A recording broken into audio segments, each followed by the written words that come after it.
could all have your seats, please. You could have your seats, please. The clock is incorrect. Everyone could have their seats. Thank you all. Thank you all for coming to the November meeting of the Warren County Board of Supervisors. Please rise while Supervisor Dickinson leads us in the pledge to the flag.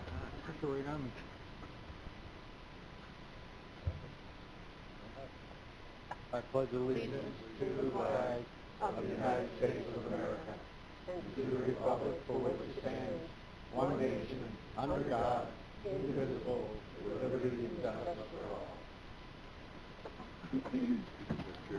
The clerk will read the roll.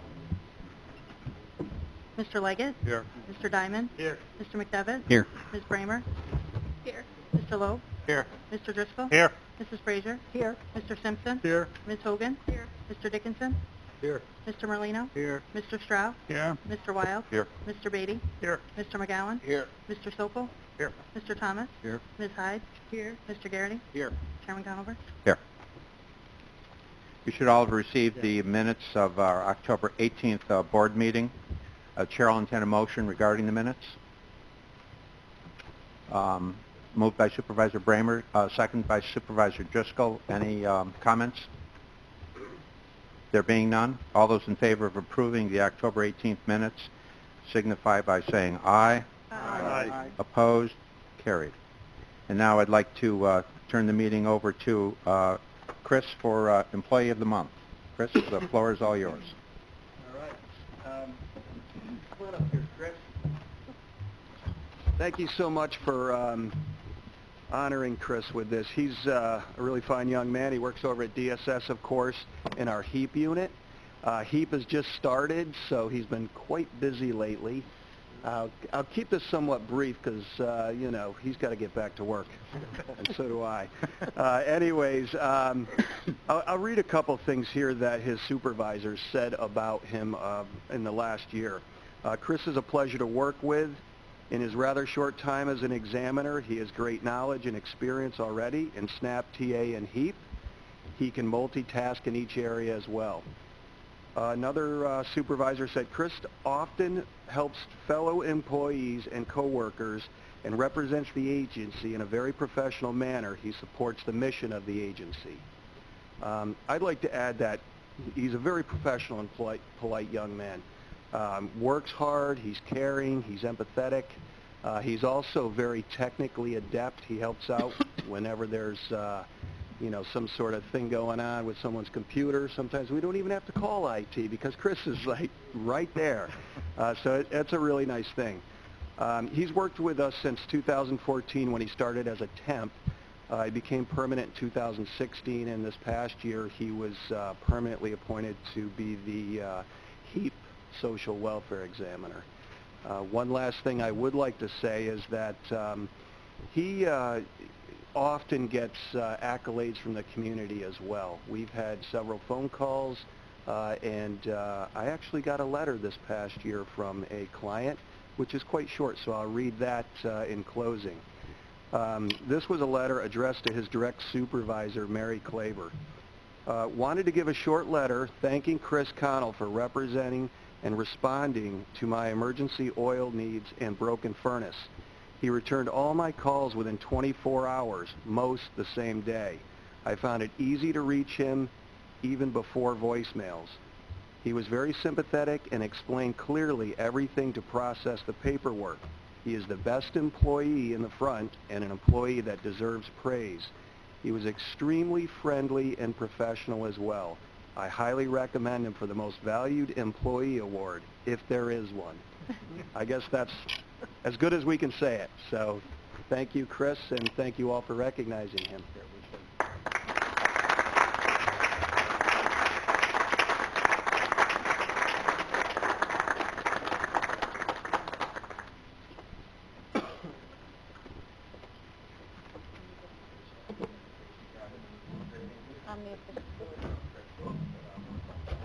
Wait, we got a photograph coming here.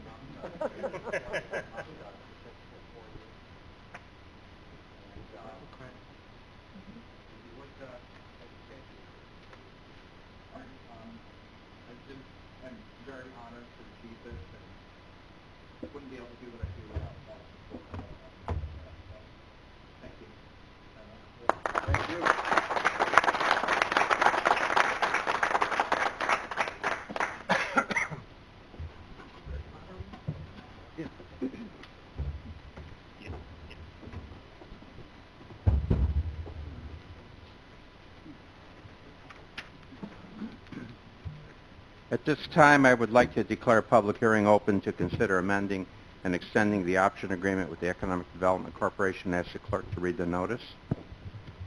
Notice is hereby given that the Board of Supervisors of the County of Warren, New York is considering an amendment and extension of an option agreement between Economic Development Warren County and Warren County. For notice is further given that pursuant to a resolution adopted by the Board of Supervisors on November 1st, 2019, a public hearing will be held by the Board of Supervisors at the Supervisors' Rooms in the Warren County Municipal Center, 1340 State Route 9, Queensbury, New York, on November 15th, 2019, at 10 a.m., at which time and place all persons interested in the matter of such amendment and extension of the option agreement will be heard concerning same. A copy of the amended option agreement is available for inspection during regular business hours by contacting the Clerk of the Board of Supervisors at the above stated address and may be viewed on the Warren County website. At this time, I would open the microphone up to anyone wishing to address the board regarding this option agreement. Mr. Whitehead?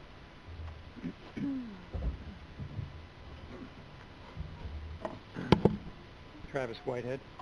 I'm looking at Resolution 459, which you're going to be asked to vote on later on today. And I'm wondering if anyone's actually read it, because in extending a option agreement, there's usually several things in an option agreement that seem to be missing in this one. And I'm wondering whether any of you would consider an option agreement on land that you might own under these circumstances as opposed to land owned by the taxpayers. One of the things missing is a fee for the option.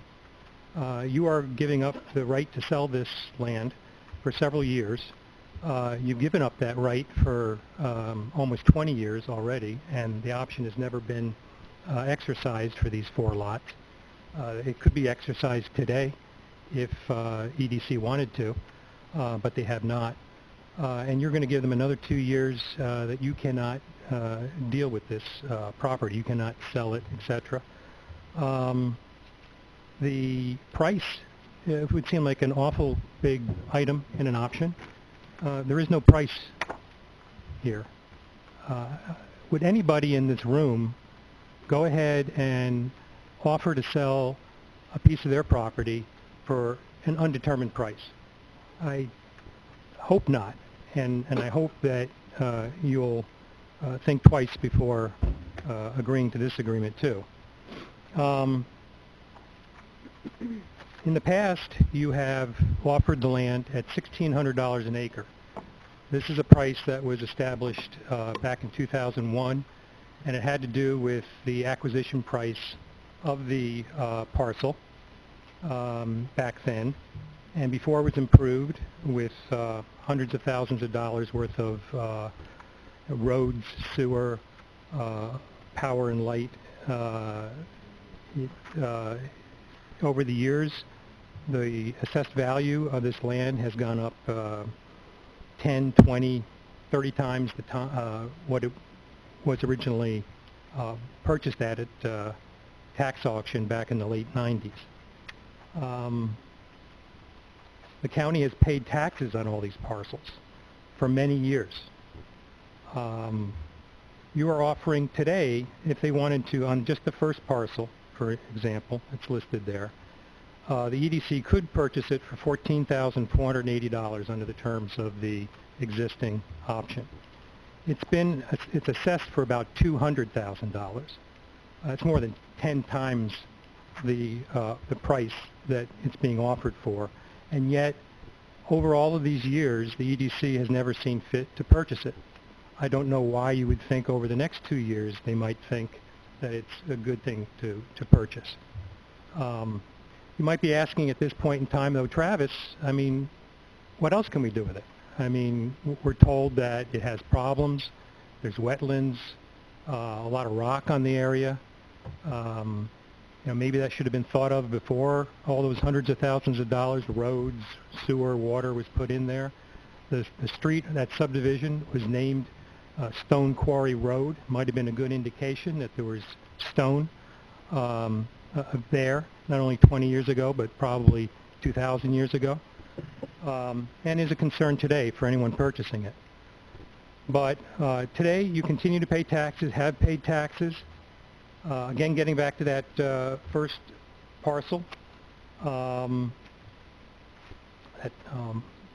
Your treasurer went ahead and said that just on that first parcel, which again could be purchased today for $14,000, the county over the last 10 or 12 years has paid $68,000 in taxes to other municipalities and school districts. It happens to be the Hudson Falls School District.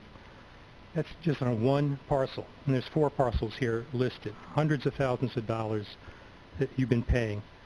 So again, you might ask, well, Travis, it sounds like a good thing if we can get rid of it. Well, you know what? Maybe it is a good thing to get rid of it, but extending an option that has not been taken up over 15 years is probably not the best way to get that accomplished.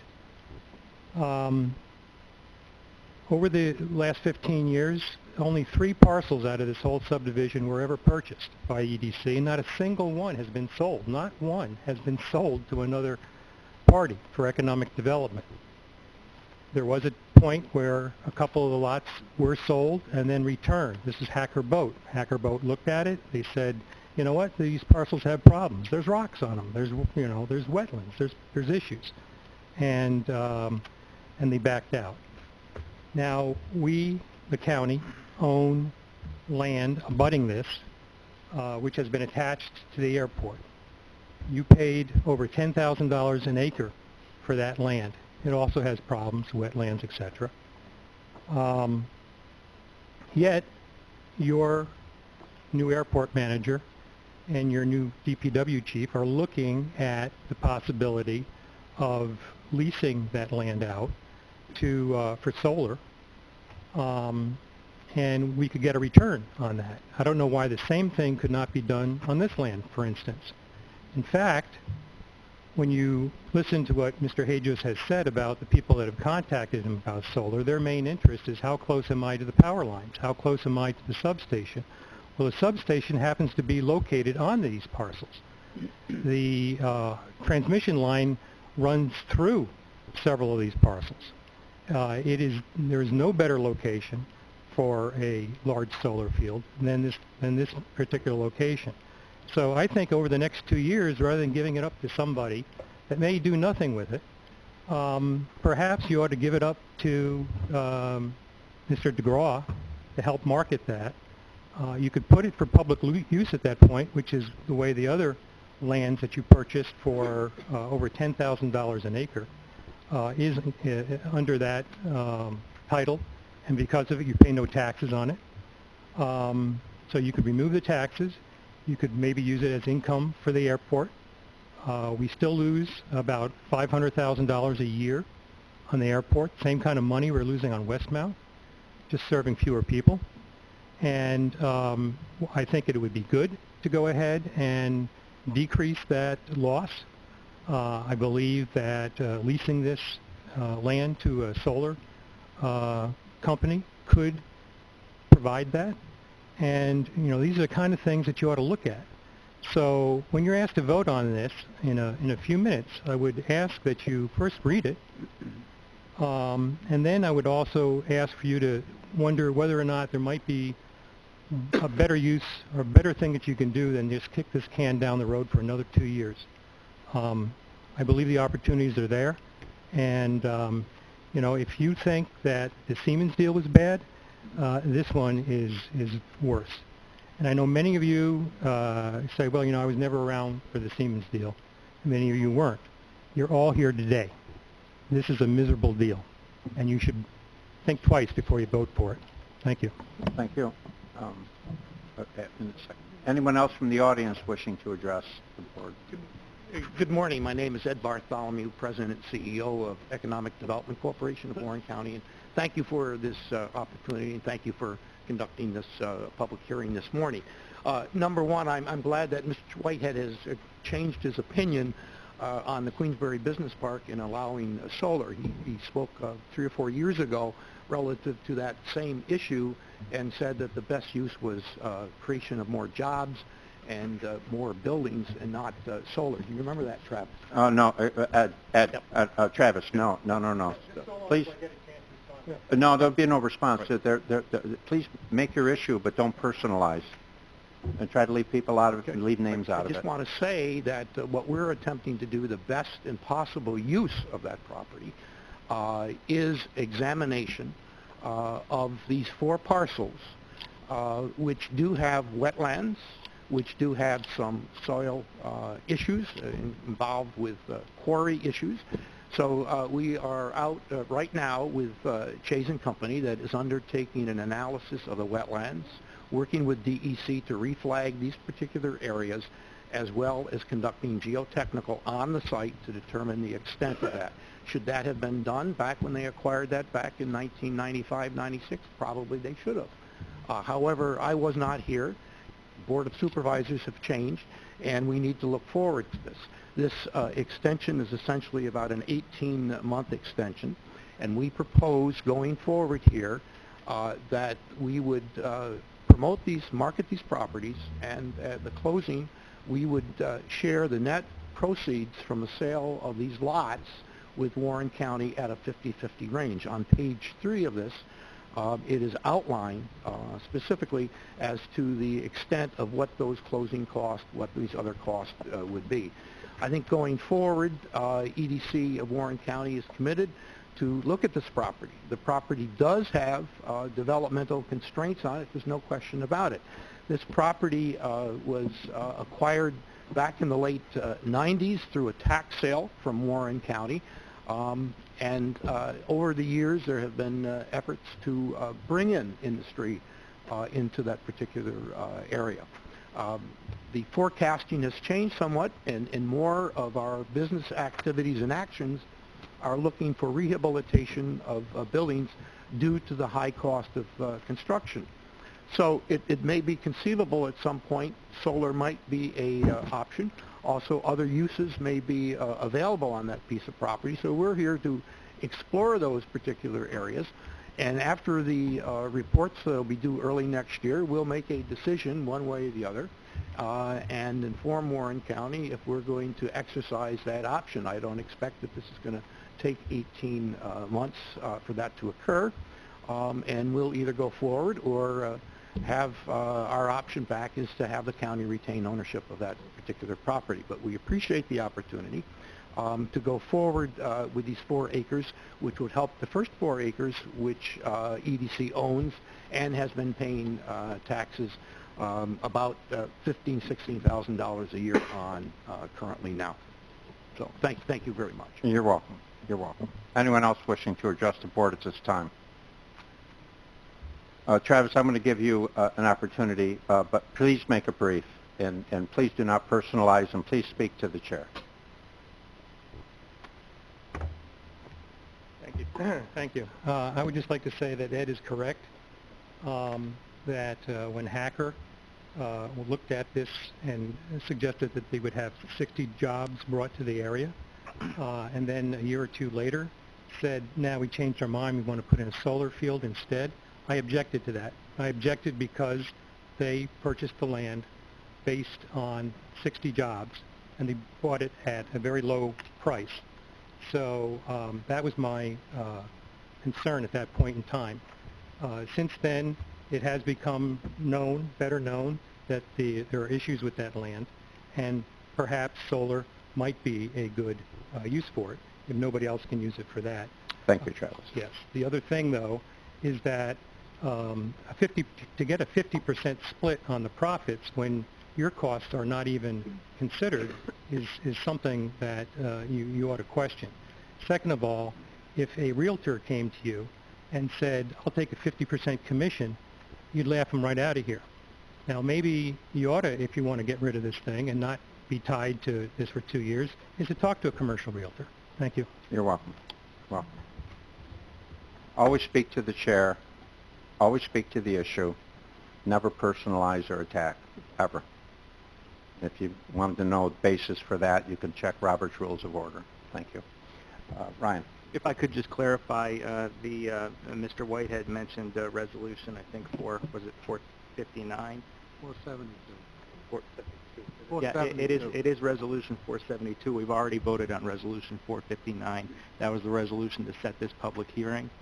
In terms of this being compared to Siemens or a real estate company, this is not a third-party transaction in that same respect. EDC is Warren County's economic development arm. They're our partner. They exist in order to do economic development for us.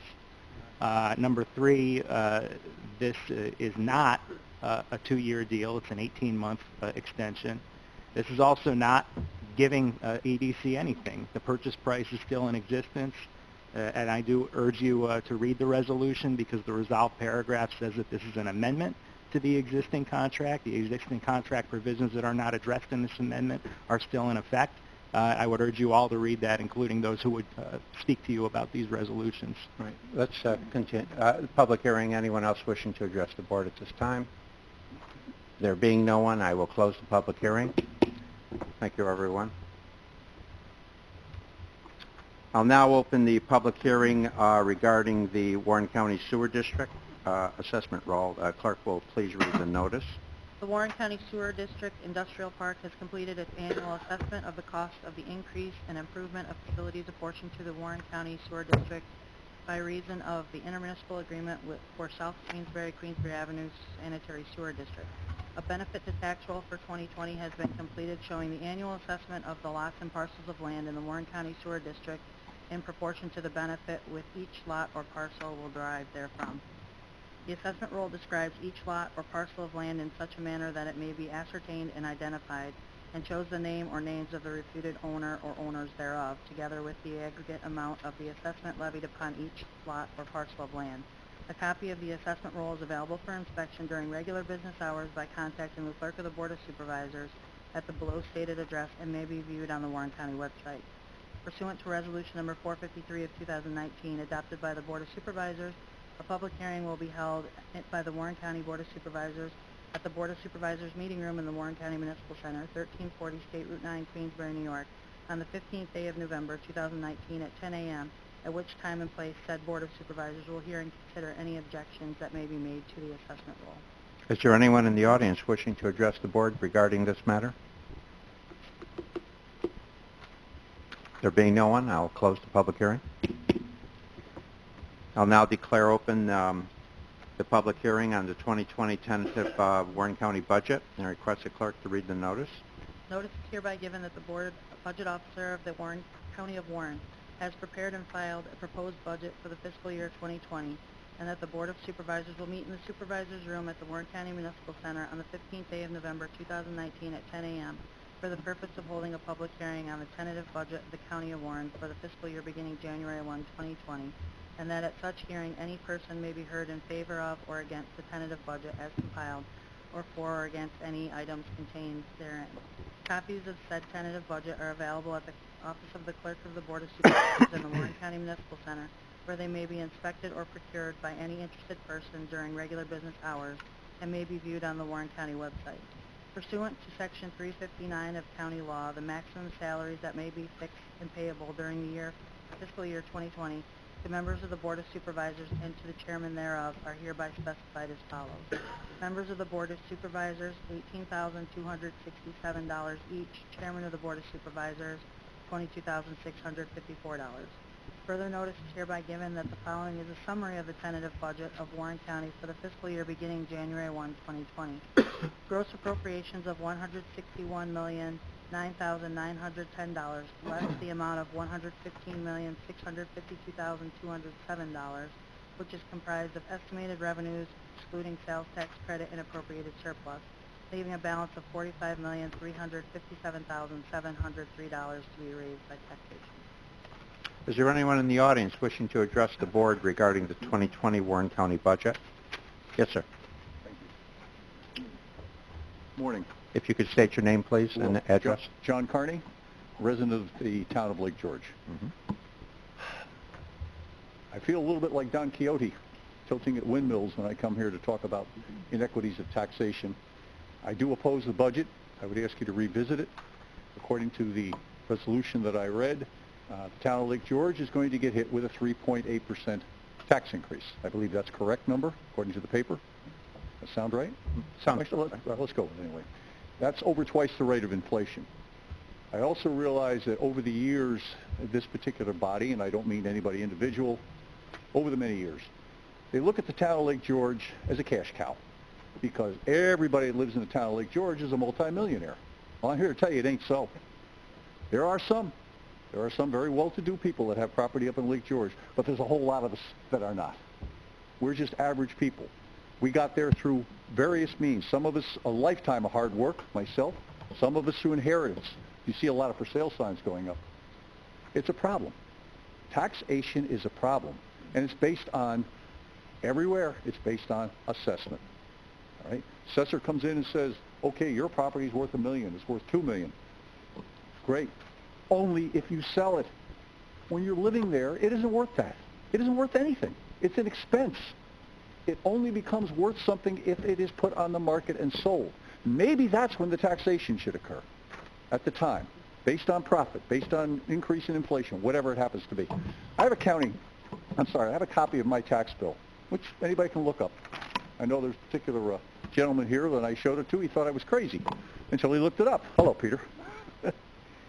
The total bill for the year back in January was $98.63. This is two of us on senior citizens living on Social Security in an average house. Nothing special about our house at all. If you looked at it and said, it's a house, stick house, no marble, no gold fixtures, okay, none of the stuff. $9,863.71. The county portion of that bill, the Warren County portion, is $5,756.68. That's 58% of my total tax bill is Warren County. And what do I get for it? Law enforcement, okay? Law enforcement is universal throughout the county. Everybody has to pay for that. I get it. Social services, not where I am. Don't collect a dime on social services. Highways and roads, I never see a county vehicle where I am. I see state and I see the town of Lake George. So take out law enforcement for almost 58. With this tax increase, that's going to go up over $6,000 a year, strictly to Warren County. Now, I realize I am not going to change the assessment way of taxation here today. It's not going to happen. It's been ingrained for long, and there'll be lots of arguments over the values that sometimes it works, sometimes it doesn't, and I agree. There are times when it's all right, and there are times when it's not. But as far as I'm concerned, all taxation should be based on your ability to pay, your income, and that changes. And when you get to be a senior citizen, it changes a lot. So here's something to think about. And as I said, I'm not going to waste your time because I'm not going to talk you out of the nonsense here. We all know that this body, and I don't mean individual people because some of you have not been here, some of you have, over the years has made some incredibly questionable and lousy decisions when it comes to financial. Absolutely horrible. Mr. Beatty's article in the paper the other day I read, he brought up the issue of trust. He's absolutely right. I can't think of any taxpayers that I know, and I know a lot of people in Lake George. I'm part of the fire department. They don't trust you. They look at the past, they look at the way you've spent money and wasted money, and they have no trust in the governing body per se. Not individuals necessarily, but in the governing body. There is no trust. There's very little trust. He said in the school districts, he's absolutely right. Our school district, enrollment keeps going like this, and the taxes keep going like this. There's no trust. There isn't. But here's one thing I would like to recommend that you should consider going forward. System isn't going to change. There are many municipalities that do give a discount to senior citizens for their taxes once you hit 65. That is something I think you actually could incorporate into your taxation system. Percentage, maybe so much as 65, maybe some more at 70. You'd have to work out a formula. But you've got to realize that most senior citizens do not begin to have the income they had when they were working during their lives, and yet they're getting hammered. 58%. I don't know if any of you realize that. And I say Peter didn't. He didn't believe me until he went and looked it up. 58% of my tax bill is you folks. I don't think that's defensible. Thank you very much. I appreciate your time. You're welcome. Anyone else wishing to address the board at this time? Just let the public speak first. Mr. Whitehead.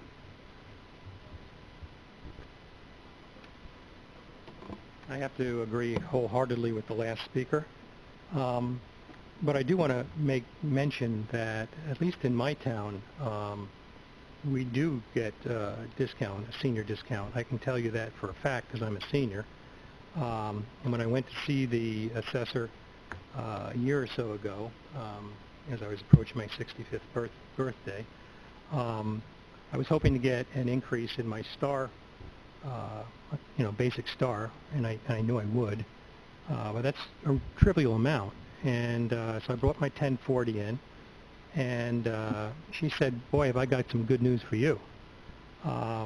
She took a look at my 1040, and she said that on your county taxes, for instance, you're going to get a 40% discount. 40% discount. I didn't know this. I did not know this. It was a total shock to me, and I'm wondering how many other people don't know this. I know a lot of things, but I didn't know this. So please check with your assessors. Maybe I should research it more, but I know all I need to know in my case, and I'm getting a big discount on county, a bigger discount on school. I'm paying maybe 40% of what I paid, a year ago. So, thank you. Thank you. Anyone else wishing to address the board regarding the 2020 budget? Good. Mr. Chairman. Beatty. Yeah, I'd like to introduce, this is Andrew Polano. He's a very high-performing autistic young man. I sat with him this past week. We had a great meeting. He has a lot of great ideas, and I just thought that at this time, even though it's a budget meeting, this does pertain basically to the budget. I'd like, if the board would allow him to speak. Absolutely. I think we... The podium's yours. Awesome. Hi everyone. Yeah, my name is Andrew Plano, and I am 25 years old. I have Asperger's, which is a form of autism. People who have autism can have mild or severe symptoms and can be low functioning or high functioning. I am high functioning and I am independent. I would like to maintain my independence by living in my own apartment or townhouse someday. I am starting to look at apartments/condos for myself to live, but some people with autism are very picky. I would like my dog to live with me, so it would have to be dog friendly, and I'm also looking for an area or grass area where I could have my pole-mounted weather station to be at my place. I am here to talk to you today about an idea I had for Queensbury or Glens Falls area. I would like a living community to be built in the community for young adults/adults with autism and Asperger's to live more independently and continue to live independently. It does not have to be 29 acres. I'm a big dreamer, and it can be 5 or 10 acres to start. I thought a way to fund this was having a coffee shop built in the community. People who have autism can have a job and work in the coffee shop, and the coffee shop can help fund the community. Some of my ideas are something affordable for young adults living with autism to live on their own in a safe area. Have a coffee shop in the community. Have people with autism run the coffee shop to give people with autism jobs. People with autism have a hard time finding jobs. I would like no rules/regulations within this community, as it can be dog-friendly and pet-friendly, and my weather station would be allowed. I tried looking up to see how many adults have autism in Warren and Washington counties, but I couldn't find the answer, and I contacted the Autism Society of Albany. They told me there is no census of adults with autism in New York. I did find a few interesting facts I am going to share. I found this fact off of Kirsten Gillibrand's website somewhere. Autism affects more New York children than pediatric cancer, diabetes, and AIDS combined. Autism spectrum disorder affects 1 in 150 New York children. 1 in 68 children in the U.S. have autism. 1 in 42 and 1 in 189 girls have autism. 5 million citizens in the U.S. are living with intellectual disabilities. Only 10% have access to supports to live outside of their family home. 48% of autistic adults report feeling lonely. 57% of autistic adults report feeling depressed. Like the handout you have, I did some research and I found out in the U.S. there are more than 75 intentional communities like the ones you have. And I also found out they can vary from several condominiums on a cul-de-sac to expensive developments with more than 100 homes. Some national recognized models of intentional communities, like the copy you have in front of you, is a place called First Place located in Phoenix, Arizona. It's a 55-unit apartment complex near downtown Phoenix.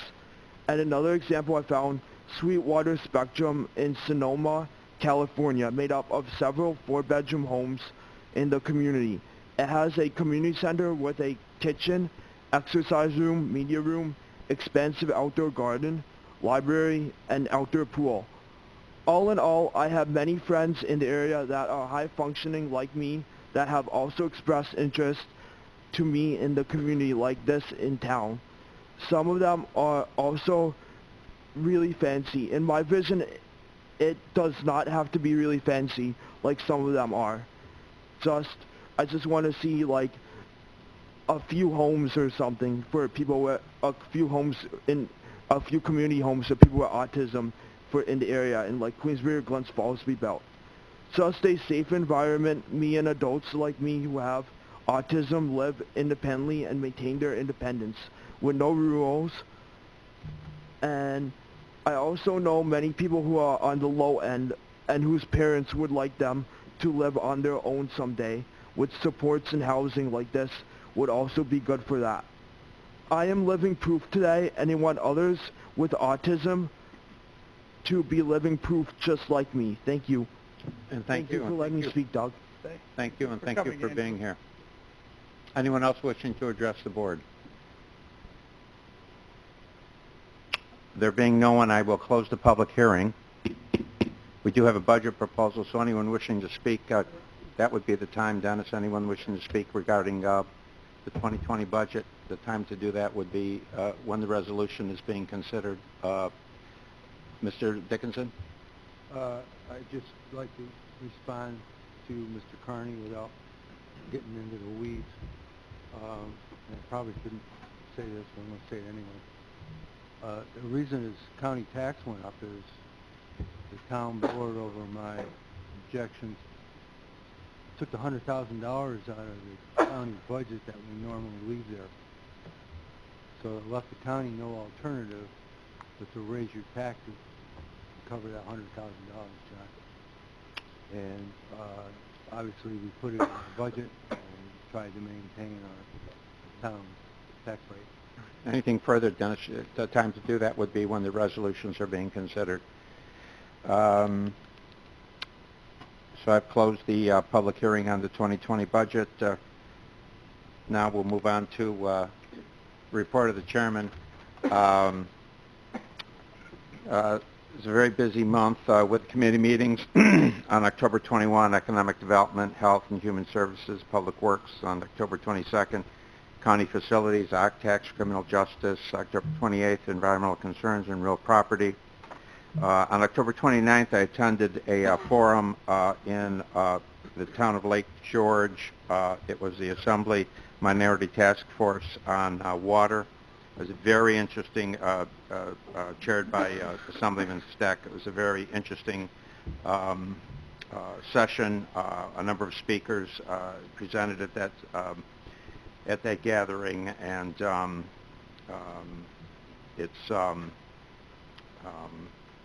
I don't need to tell the members here the issues going forward dealing with water quality. On October 31st, I attended Personnel and Finance. November 1, we had the special board meeting on the budget.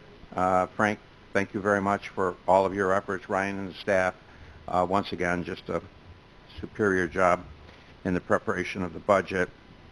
On November 6th, I attended a Lake George Partnership meeting at the village offices. And on November 7th, I attended the occupancy tax meeting here at the Municipal Center. And I just want to, as part of this report, let the board know that I've asked the county administrator, I think it's Monday, the 18th, at the Public Works meeting to make sure that the railroad corridor is on the agenda. Mr. Hajos, whatever condition report we have on the corridor should be delivered at that time, and I asked the administrator to be prepared to discuss our options going forward up into and including abandonment. So of all of those of you interested in the corridor, in the future of the corridor, I would encourage you to attend that meeting, and we can architect how we're going to move forward beginning on the 18th. And that concludes my report.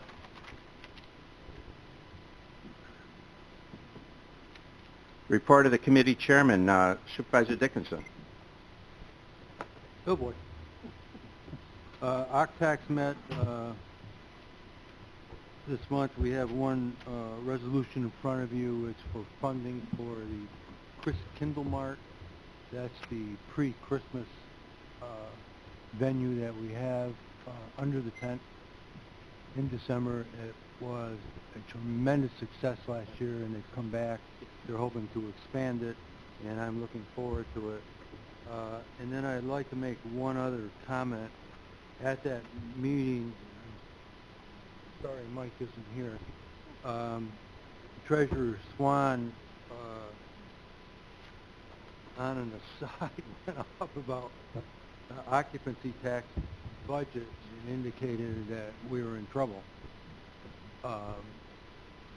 He was using internal information that was meant for our worksheets to make sure that we didn't get in trouble. And at the rate we were going, it showed that we were getting in trouble. So it was very beneficial to us. We were aware of it long before he told us. And I felt it was inappropriate of him to bring it up in that public venue.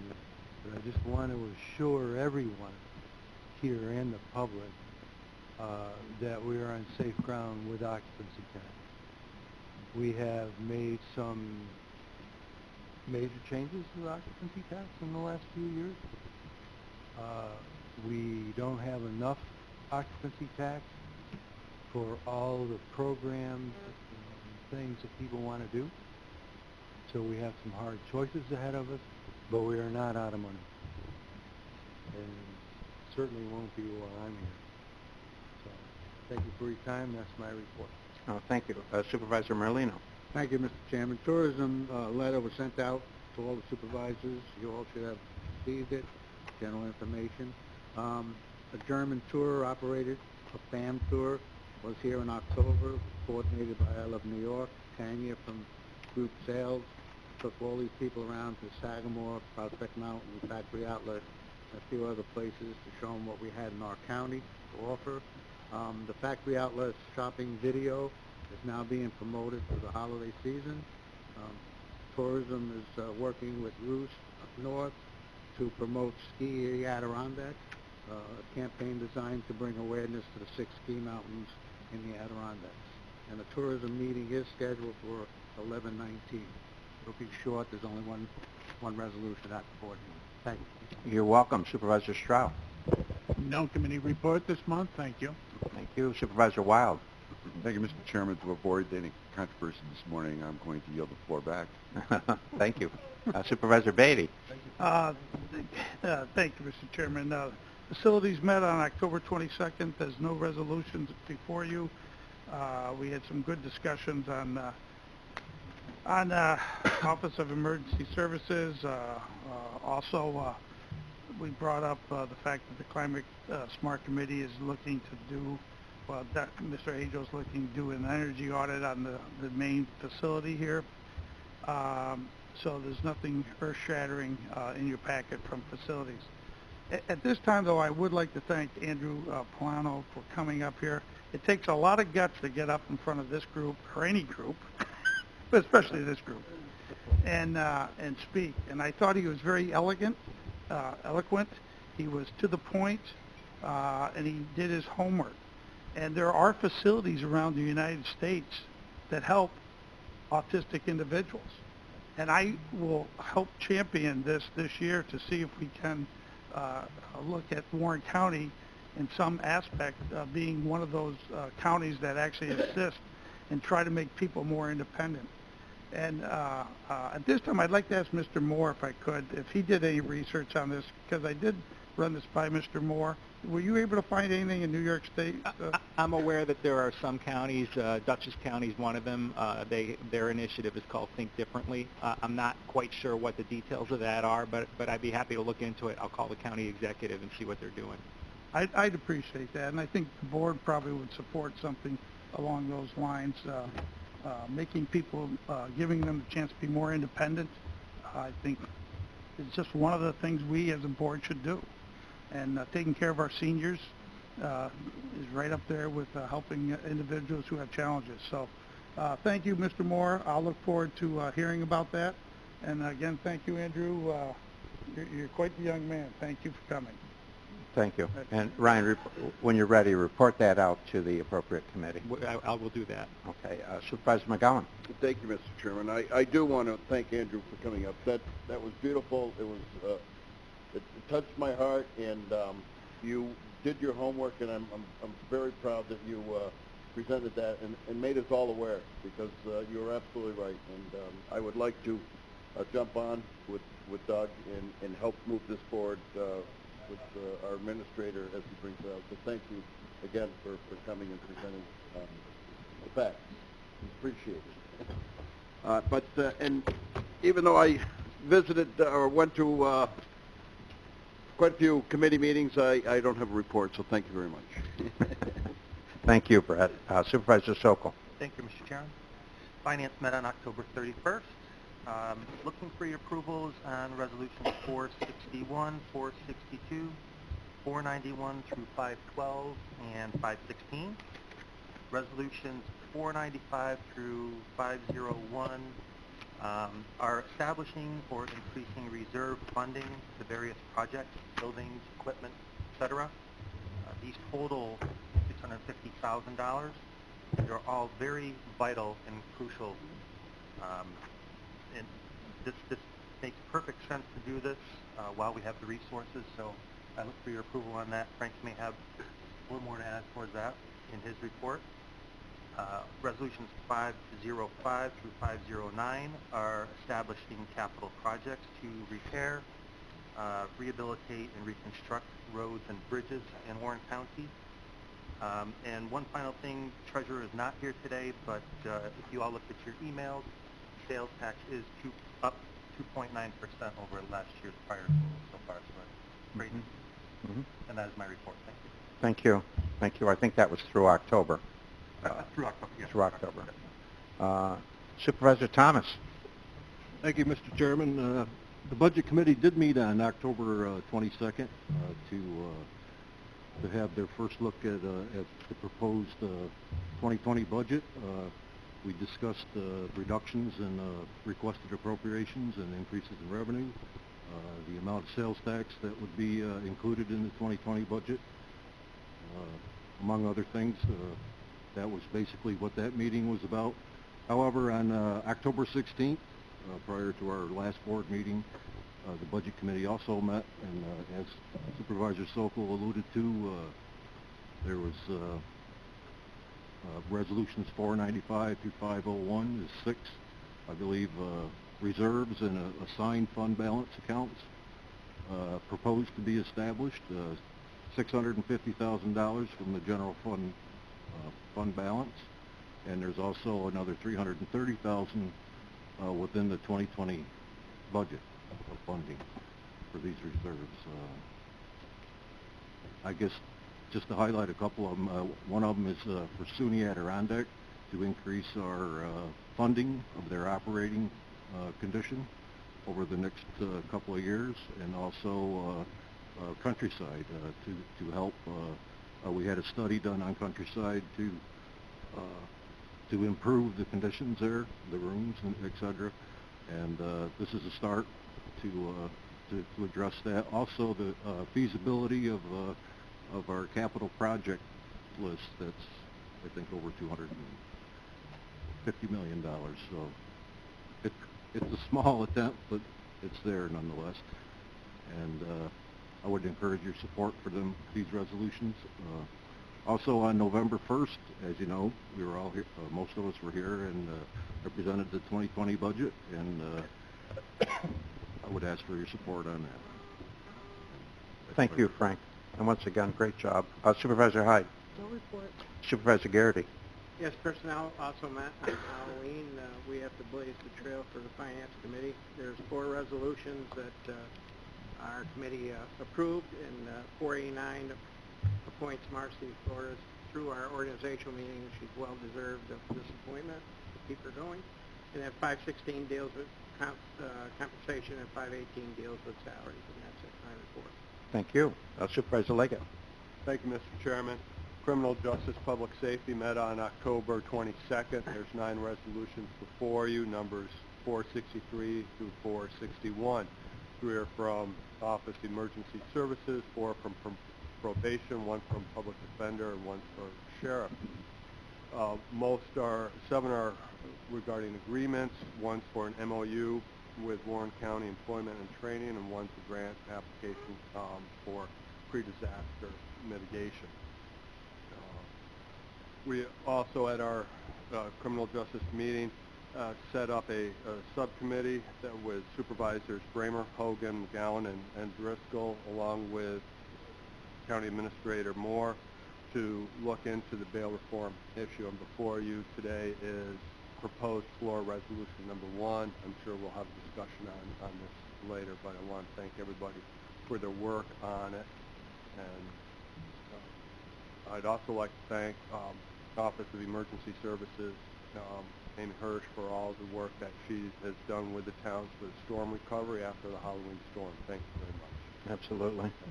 Absolutely. Supervisor Diamond. Thank you, Mr. Chairman. No reports. Supervisor McDevitt. Yes, thank you, Mr. Chairman. The probably one of the more difficult things to create in Warren County is a good job. So it's nice to see a plastics company, a Texas-based plastics company, come to Washington County, creating 50 jobs, and that being the former GE dewatering site in Fort Edward. So we welcome them, and it's good news for Washington County. Some other good news in general terms, the Social Security is going to relocate to the old post office in Glens Falls. It's a long-term, stable tenant, which will be good for that section of the city. Our project on South Street, the governor has been very receptive to the city's requests, and that project, as far as the farmers market, is coming along. On a downer in terms of bad news, we continue to be faced with shootings. Yesterday in California, we saw another shooting. It would seem that we could basically get one thing accomplished, in this country, and that's basic background checks as it relates to people that have access to guns. So it would seem as if our political establishment should move in the right direction and minimally give us background checks as it relates to this issue. Find some coverage. Look the NRA down the barrel of that gun and tell them it's time for background checks. Thank you. Supervisor Bramer. Thank you very much. The real property auction was held on October 19th. There are several resolutions in your packet related to that. If you have any questions, our real property director is here and you can ask her. Environmental Concerns of Real Property met on October 28th, and we had a presentation from DEC officials on the PFAS, that they are doing testing throughout the county, and that involves any place where they've used firefighting foam, like at our airport, and also old town-owned landfills. So we're hopeful that the testing continues to show that there are no problems in Warren County. So the state is continuing to follow up on that, and I will try to make sure that we are as up-to-date as possible. Next week we are meeting, and we will be talking about the septic inspection at transfer law proposal. So if you're interested in that, please come on Tuesday morning. And we will also have a discussion about the energy audit for this building and how we are going to move forward with that. Thank you. Thank you. Supervisor Loeb. Thank you, Mr. Chairman. Support Services also met on October 28th. We had a few items to discuss. We started off with County Historian giving an excellent presentation, and I recommend to everyone, if you have the opportunity, you and friends and relatives, go visit our new museum for Warren County history. It's off Gurney Lane, right at the beginning of the entrance to Queensbury. Awesome bike trip. Great for walking, but if I was a mountain biker, that would be a place to go. IT, Mike Colvin, spoke and requested some money to be transferred. He continues to work on upgrading the county website. We look forward to the changes with that. Pam Vogel, our county clerk, requested some changes to her staffing organization, and there will be resolutions to that regard. That passed. But in the process, Supervisor Weil recommended that because there's such a backup often with citizens going to get services in person, perhaps we could offer online transaction capability in our office to lessen the weight that so many of us have to endure if we go to make a transaction right here in the county center. And then last, it was a shortened meeting in Resolution 485 dealing with opioid legislation, because we didn't have a full-time allotted, or we didn't take the full-time that we could potentially take to discuss this resolution.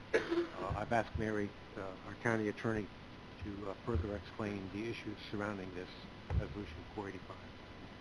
And that is my report. Thank you. Thank you. Supervisor Driscoll. Thank you, Mr. Chairman. Like Supervisor McGowan, I appreciate the opportunity to attend as many meetings as I can. I'd like to also thank Mr. Polano for his comments. I'd like to meet with him or get my contact information to Mr. Beatty after the meeting.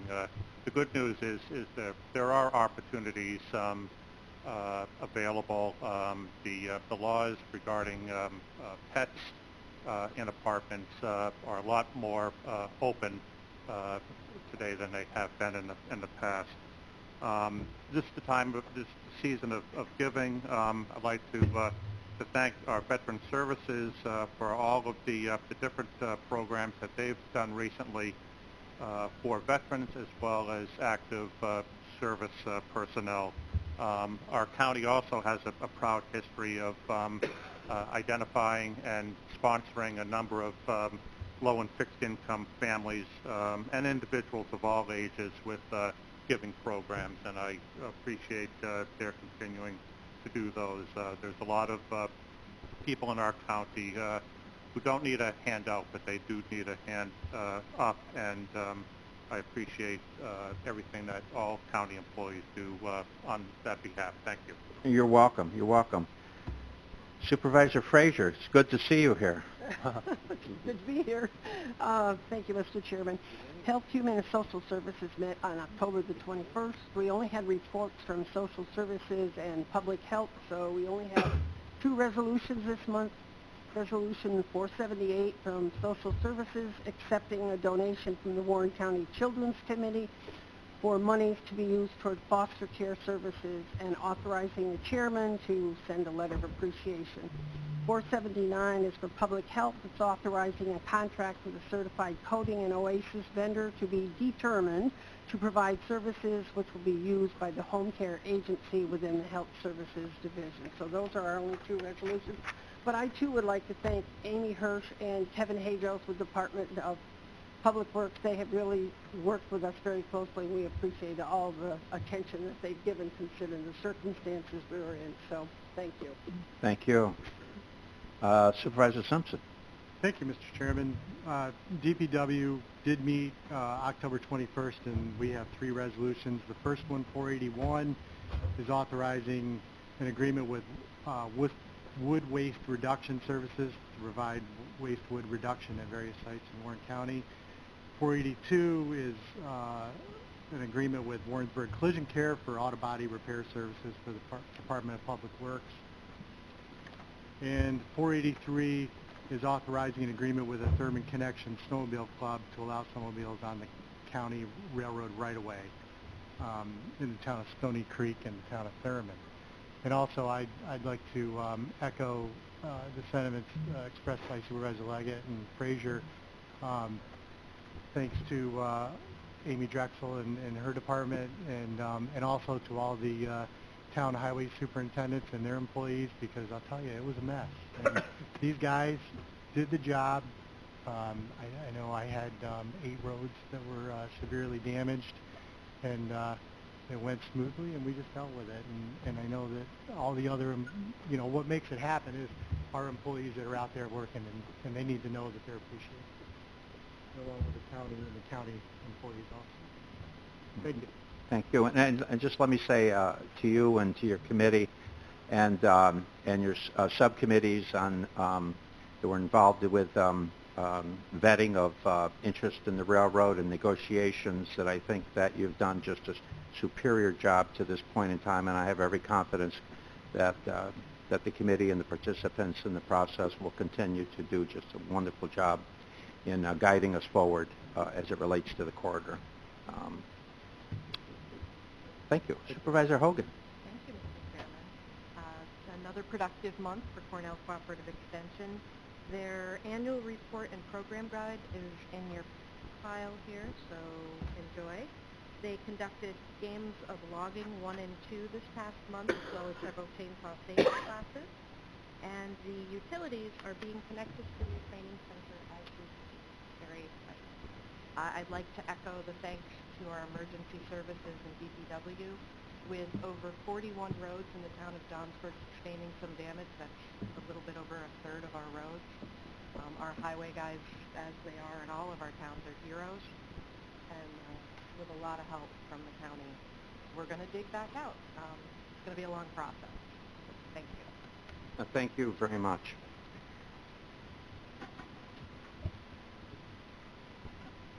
Report of the county administrator. Good morning. We have 5 employee anniversaries this month. With 20 years, Laura Lane from DPW and Tina Murray from DSS. With 25 years, our excellent public health director, Janelle Jones. With 30 years, Monica Gerard in the sheriff's office. And also from the sheriff's department, civil officer Michael Nissen with 35 years. Thank you all for your dedication to the people of Warren County.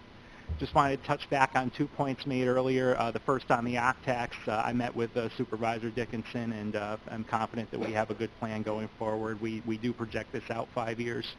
We will not ever run out of money in that fund. We're flexible. We change the strategy year to year to do what we need to do. On the Lake George, the gentleman that was discussing his county tax rate who lives in Lake George, I just want to point out, as Supervisor Dickinson said, the town used to leave $100,000 with the county, which went directly to reducing the county tax rate for Lake George residents. The town decided not to do that anymore. That's the biggest factor in the increase in their rate this year, is that decision made by the town board. I know that everybody in this room knows how to take a punch, but that punch is misdirected at this board.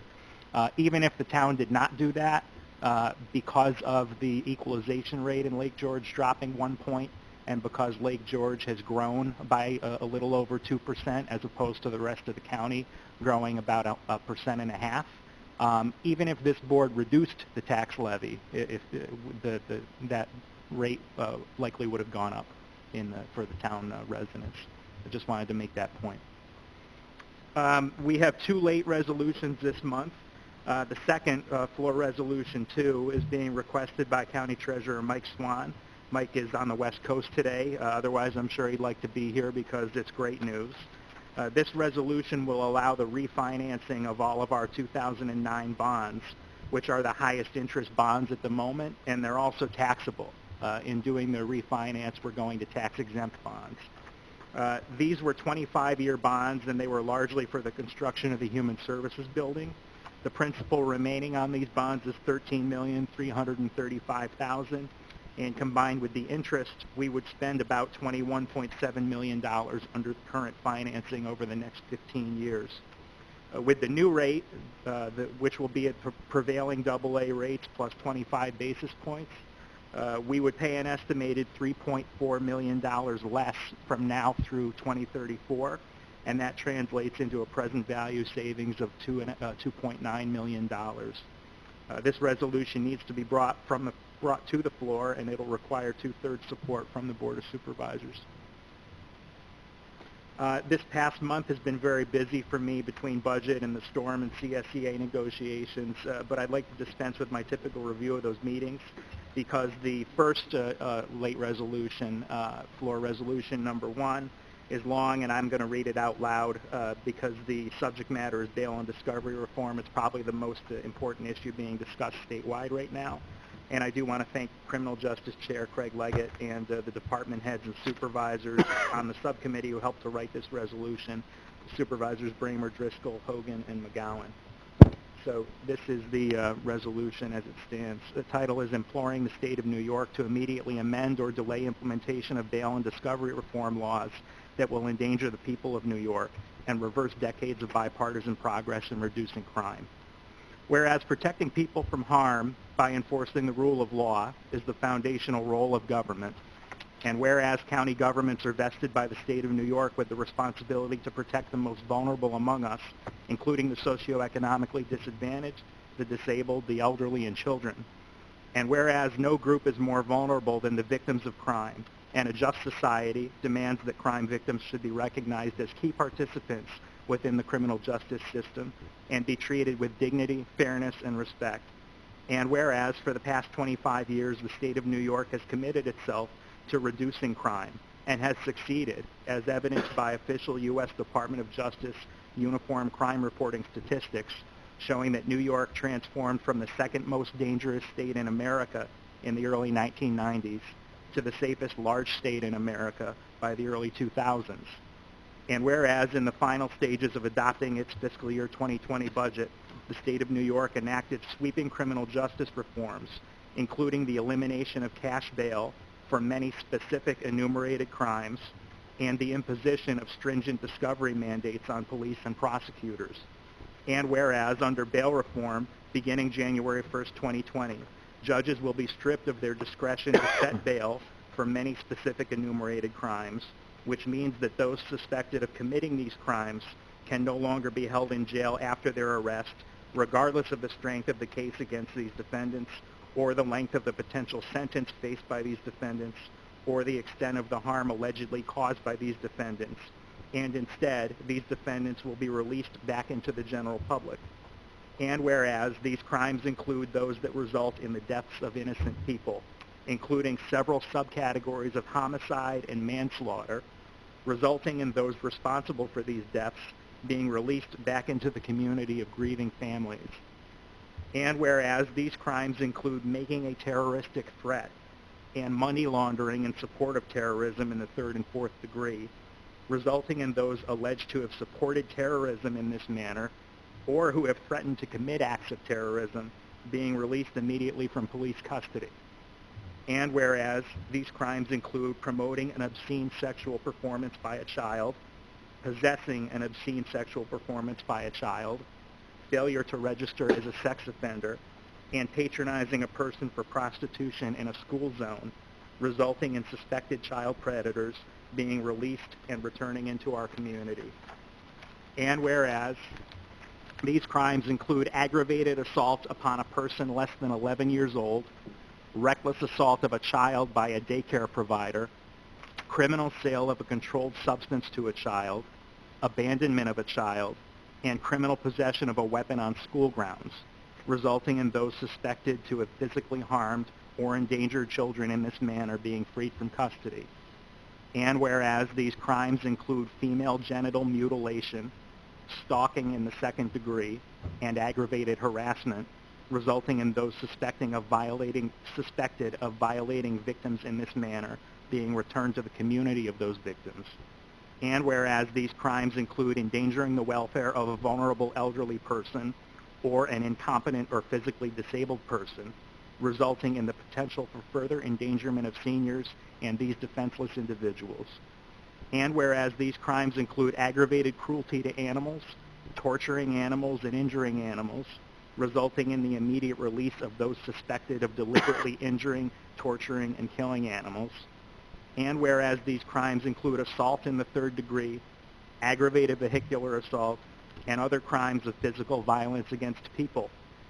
And whereas these crimes include burglary of a residence, resulting in the immediate release of these individuals back into the neighborhoods they are suspected of targeting. And whereas these crimes include bail jumping and unlawfully fleeing a police officer in a motor vehicle, resulting in release on recognizance of the very individuals who have demonstrated a propensity to evade the law. And whereas all of the offenders mentioned heretofore are at risk of not showing up for court, thereby placing a burden on public employees who, under this law, are required to send multiple court appearance reminders to these offenders, as well as on police officers and district attorneys who must commit resources to tracking and pursuing those who evade prosecution. And whereas all offenders who are currently being held in custody for non-qualifying crimes, including those mentioned heretofore, will be eligible for release from custody on January 1st, 2020.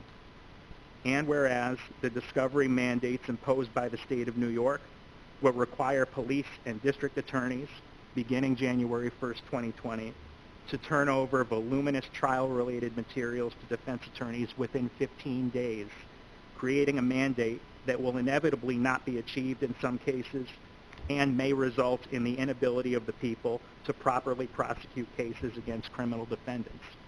And whereas the Office of New York State's Chief Law Enforcement Officer, Attorney General Letitia James, testified at a state legislative hearing on October 28, 2019, that there will be implementation difficulties because prosecutors across the state lack the resources required to fully comply with discovery mandates. And whereas the Attorney General's office further testified that their own office, which carries a limited criminal caseload, lacks resources required to fully comply with discovery mandates and consequently needs an additional $10 million in state funding. And whereas discovery reform will also result in an opportunity for defendants to gain access to crime scenes that may include a victim's residence, thereby giving defendants accused of burglaries, assaults, rapes, and other crimes committed in victims' homes the right to return to those same homes. And whereas the issues mentioned heretofore will undeniably impact past, present, and future victims of crime in a negative manner, and in so doing, the bail and discovery reforms adopted by the state of New York will themselves further victimize these innocent individuals. And whereas these bail and discovery laws in their current form represent a clear and present danger to society, will tilt the scales of justice in favor of suspected criminals and away from innocent crime victims, and risk reversing decades of bipartisan progress made by the state of New York in reducing crime. And whereas the fundamental responsibility of governments to protect the vulnerable in society demands that the shortcomings of these laws be remedied prior to their effective date of January 1st, 2020, now therefore be it resolved that the Warren County Board of Supervisors hereby implores the state of New York to immediately amend or otherwise delay implementation of these laws by convening an emergency session of the state legislature or by emergency executive authority or by any other means deemed possible by the state, and to do so before December 31st, 2019. And be it further resolved that the following improvements to these laws be implemented as soon as possible. 1, give judges the discretion to impose bail when appropriate for all of the crimes enumerated in this resolution. 2, increase the discovery timeline from 15 days to a minimum of 45 days. 3, phase in discovery reform by applying these new mandates only to misdemeanors effective January 1st, 2020, and then to felonies effective January 1st, 2021, and repeal the provision that makes the new discovery mandates applicable to violations of the vehicle and traffic law.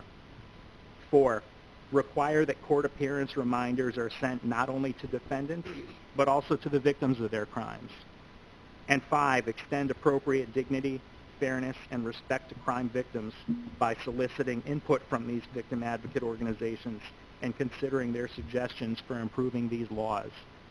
And be it further resolved that the Warren County Board of Supervisors asks all counties in New York State to urge their state representatives to take immediate action on the foregoing issues. and be it further resolved that copies of this resolution be provided to every member of the New York State Legislature, Attorney General Letitia James, Lieutenant Governor Kathy Hochul, Governor Andrew Cuomo, Congresswoman Elise Stefanik, Senator Kirsten Gillibrand, Senator Charles Schumer, the New York State Association of Counties, the New York State Sheriff's Association, the New York State Association of Chiefs of Police, the District Attorneys Association of New York, the New York State Defenders Association, the New York State Probation Officers Association, the New York Council of Probation Administrators, the Association of Justices of the Supreme Court of the State of New York, the New York State Association of City Court Judges, the County Judges Association of the State of New York, and the County Attorneys Association of the State of New York. And this resolution will need a motion from the board to come to the floor. Very good. Does that conclude your report? That concludes my report. That concludes your report. The two-thirds that was mentioned on the bonding is not to bring it to the floor. A simple majority after the clerk reads the rolls. The two-thirds will be required on the vote to approve, just in case you misunderstood. County Attorney, report by the County Attorney. Good morning. As Supervisor Loeb mentioned, I wanted to give the board more details regarding resolution number 485, opting out of the negotiating class in the national prescription opioid litigation. As you know, the judge presiding over the multi-district litigation in the Northern District of New York has approved a request to certify a negotiating class. The purpose of this negotiating class is to set forth a framework and to assist the county and parties to achieve a national resolution of the opioid litigation. Even though this negotiating class is created in the Northern District of Ohio, if Warren County does not opt out of this class, they will automatically be enrolled as part of this MDL negotiating class. The purpose of this class is to get a national resolution for this litigation. It is important to understand that at this time there is no settlement agreement. Negotiations have not even started on what this settlement might look like. The judge in the MDL litigation is starting the negotiating process by asking the counties to lock into this class before a deal is even discussed. Once in the class, any class member will be bound by a vote of around 70%. However, any county that opts out of this class will retain any rights to negotiate separately regarding the same legal claims, even if the court approves the settlement for the MDL class. Napoli Skolnick, the attorneys representing Warren County, have advised the county to opt out of the MDL class for the following reasons. Currently, a coordinated proceeding is happening in New York. This means, although numerous counties have filed suit, the court has chosen 2 bellwether counties to continue the litigation while all other counties wait for a resolution. Currently, the 2 bellwether counties are Suffolk and Nassau County, and they're engaged in discovery. The judge presiding over these trials has already issued several decisions which have been fair and impartial. In the New York-specific litigation, a special master has been designated to aid with settlement negotiations. This is a dedicated resource that is not available to the MDL negotiating class. Additionally, the New York case has a firm trial date.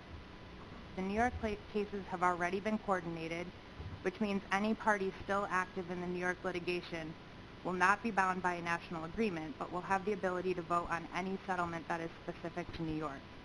If Warren County does not opt out of the MDL class, we lose that. Finally, the New York Constitution, Article 9, and local cases surrounding home rule are supportive of local rights. In states that do not have a strong home rule law, the state can come in and preempt local claims. However, in New York, because of the strong home rule law, there is no risk of state preemption, and each county's individual claim can survive. There is local autonomy in relation to New York State. Again, this is not the case with the MDL negotiating class.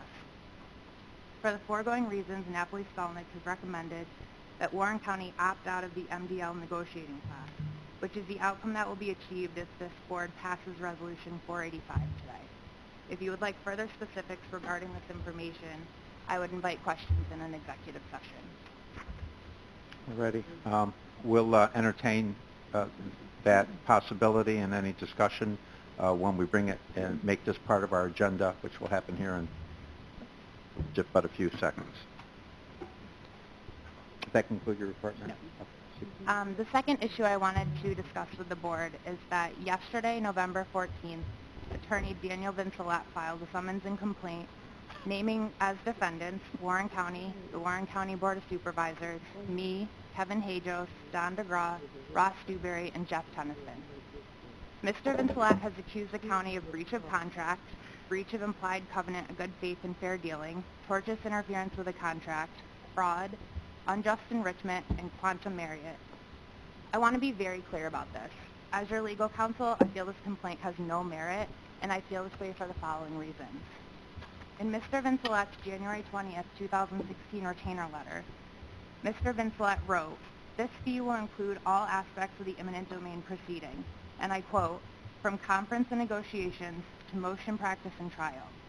This retainer incorporates the terms set forth in the resolution of the Warren County Board of Supervisors as to the cap on legal fees in this matter.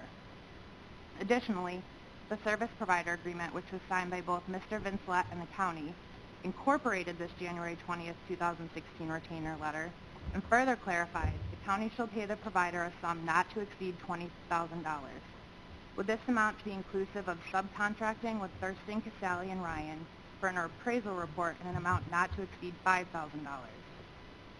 The service provider agreement further states the county shall not be liable to the provider for any other services and/or expenses unless otherwise agreed to in writing by the county.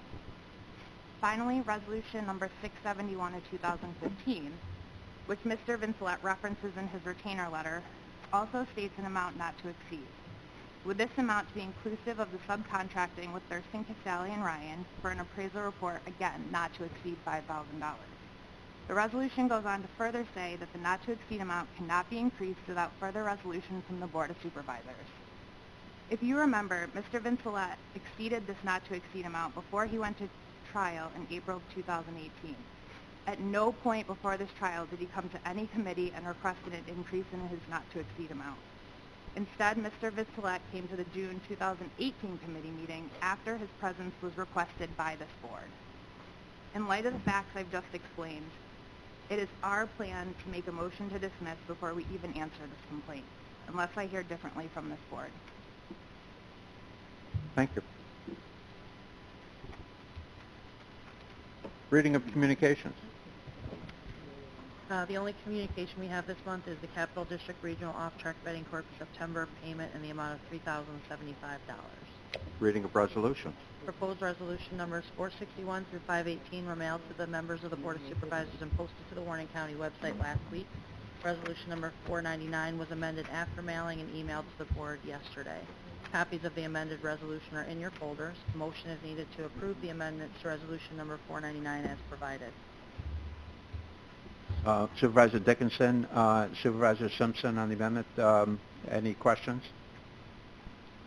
Ready for the question. All those in favor of the amendment signify by saying aye. Aye. Opposed? Carried. Okay, there are the two proposed floor resolutions to be dealt with. Floor resolution number 1 is imploring New York State to immediately amend or delay implementation of bail and discovery reform that Mr. Moore talked about. So if the board is interested, a motion is needed to bring that to the floor. Supervisor Dickinson, Supervisor Leggett on the second. Thank you. All in favor of bringing this to the floor for consideration signify by saying aye. Aye. Opposed? Carried. Okay. And then proposed floor resolution number 2 is the refunding bond resolution. And a Chair, motion. Chair, I'll entertain a motion. Supervisor Sokol, Supervisor Thomas on the second. All those in favor? Aye. Aye. Opposed?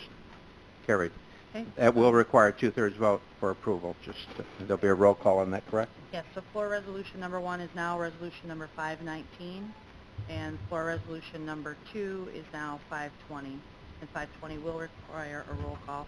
I would also note that your index does not reflect resolution number 472 that relates to the EBC option agreement. That does not show it as being a roll call vote, but it will be. 472 is a roll call vote. Correct.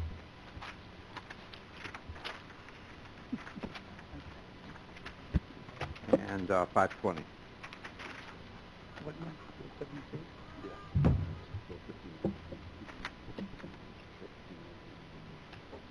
I'll now open the floor up to the audience. Any comments from anyone regarding any resolutions presently before the board? My name is Marcy Flores. I'm the Warren County Public Defender. I would like to address the resolution that just was number 419 of 2019, the floor resolution regarding bail and discovery reform. Okay. I was reading a New York Times article this week where Tom Hanks is being interviewed about playing Fred Rogers. He is not discussing bail reform or discovery reform, but he was talking about life lessons, and I think it relates to this matter. He said, "A long time ago, I learned how important it was to show up a bit early, be ready to go, and respect the whole process." And I think that you could respect the whole process even when other people do not, and I added the word do not agree. And I feel that the bail discovery and these reforms are life lessons. We learned about, we meaning the criminal justice community and everyone else in New York State, learned about the bail reforms in the spring. And everyone in the criminal justice system has been preparing for it, just like Tom Hanks talked about. We're showing up early and we're being prepared. However, this community has had a huge shock, and it's a huge loss and trauma to all of us. And often people react with emotion when you have trauma and shock. But as attorneys, we're taught to think logically and without emotion. And I believe the criminal justice system is doing that when we look at this new legislation. There is always going to be challenges to the new laws, and the high courts are going to make determinations and rulings on them, and so the laws will be modified as time goes on. I feel I'm in a unique position to speak to you. I am the victim of a violent crime. I have been a prosecutor for 18 years. I have been in the public defender's office for over 15, and I've been doing prosecution or defense for over 36 years.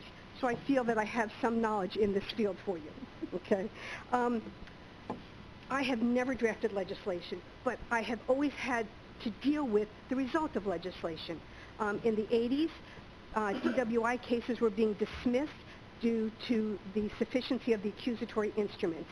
So I sat on a state committee where we drafted the DWI Bill of Particulars supporting deposition document, which is a 2-page document that you see with every DWI case in New York State. It was challenged, and it is successful, and it's still being used today. In addition, also in the 80s, a criminal assault third charge, a misdemeanor charge of assault third, was dismissed in New York State because it was not legally sufficient. It didn't have all the elements. Each crime has certain elements. You have to make sure you have all the elements. Well, I am rather old, and there were no computers in the DA's offices back then, so they only had word processing. So I had to draft a book with someone else on how to write an accusatory instrument for every crime that exists in New York State. Thank God that's not in publication anymore, and we don't have to use it, and we have computers. But again, you learn that you have to deal with these situations as they come up. And one of the things that I have here is that as I'm looking at these materials, is that you have qualifying and non-qualifying crimes. Qualifying crimes are where you have to have bail. Non-qualifying crimes are where you don't have to have bail, where bail would not be set. And so, as a former prosecutor and as a defense attorney, when you look at a crime, you look at the elements of what happened. And there can be ways to draft crimes and based on the elements that you have to make it a qualifying crime. So there might have been a crime that occurred here in this county recently where the original accusatory instrument was not a qualifying crime. But when the DA's office presented the case to the grand jury, they were able to take the elements of the crime that they had and made it a qualifying crime, and therefore they could have bail set on it. And I think it requires the DA's office and law enforcement to look at crimes differently. Looking at the qualifying ones where you can set bail and try to work on that. When I look at this resolution, there's some crimes in it that I've never seen prosecuted, okay? If you go to page, okay, here we go. On page 1, money laundering in support of terrorism in the 3rd and 4th degrees. Well, I have never seen that happen. But if you look at a qualifying crime, which is called conspiracy in the 1st degree, the person could be charged with that and have bail set. So yes, there may be one that isn't included, but there are a lot on the included list. It's about 3 pages of included lists. There is also on page 2 in the 2nd paragraph, female genital mutilation. Never saw that prosecuted, but what you could charge is assault in the 2nd degree. So therefore you could get it as a qualifying crime. So yes, there are some that are excluded, but you can also charge a different way. So I think that piece needs to be put out there so you understand that. One of my concerns is that our Constitution has a long history of protecting the rights of accused as well as the rights of victims. Everyone charged with a crime is presumed innocent, no matter what the crime is. And they have a right to a fair trial, right to liberty, and right to a speedy trial. Currently, at arraignments, there is not consistency in Warren County, Washington County, Saratoga County, any county in New York State about what bail is set on what charge. Each judge has their own discretion. So I have clients who have been charged with stealing food, stealing diapers, stealing an item from Walmart, and they have bail set on them. And bail for a person who is indigent, which is the people I represent, $250 cash bail over a $1,000 bond, which means you end up having to pay $100 on a $1,000 bond. My clients can't pay that, so they're sitting in the jail. And in the jail, their lives fall apart. There is trauma to their family, to the community. They lose their jobs. If they had a job, they don't get services for substance abuse, mental health, other conditions that they have that they need. Their family could lose their housing. So the bail reform piece is very important to me because especially on misdemeanors and violations, by not having bail on those low-level offenses, it would allow people to be out. It's easier to aid in their defense if they are out versus in jail. The jail has rules and regulations. I respect every one of them. It's for the safety of myself, the inmates, and all the people who work in the jail. But I can't get there all the time. And phone calls are recorded. So if the client is calling a family member saying, I want to talk about my case, that phone call is recorded. It can be handed over to the DA's office and used against my client in the prosecution. And that's a problem for me. I try to go to the jail often to see clients, but I have a lot of clients, and so do people in my office, and it is difficult to see everyone all the time, so we do phone calls. The jail does not record phone calls between attorney and clients, and I know they don't, and I respect that because they're doing what they need to do.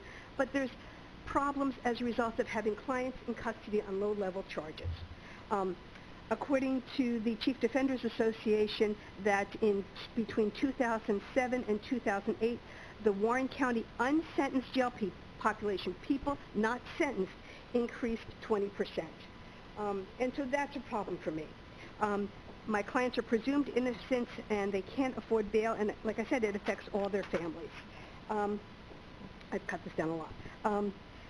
So the bail factors become important for me because the prosecution can require bail and pretrial detention for people facing alleged violent felonies where violence is used or threatened, and some misdemeanors like sex offenses and witness tampering. And even for some nonviolent felonies, it also applies to too. So it's not every crime is not excluded. There are many ones that are listed. Bail is a wealth-based system. People with money can get out, and people with money cannot. It's as simple as that. And I feel that we could agree that that would be unfair. It should be that people want to contest the allegations against them should be able to aid their attorney in their defense. And I think that's important. And it is much harder to defend a client when they are in the jail than when they are out of jail. In addition, New York State is not the only state doing bail reform. It's occurring throughout, and discovery reform is occurring throughout the United States. In page 2 on paragraph 8 of the resolution, it talks about public officials notifying clients about court appearances. What they're talking about is not the DA's office, and they're not talking about law enforcement. That's Office of Court Administration. So the courts are going to be required to notify clients about their upcoming court dates. They have to notify them by either email, mail, text, or voicemail. And so OCA is developing their systems in order to have this happen. So when it says in here public employees, you're thinking it's the DA's office, you're thinking law enforcement, because that's what I would think, and it is not. I just wanted to clarify that for you.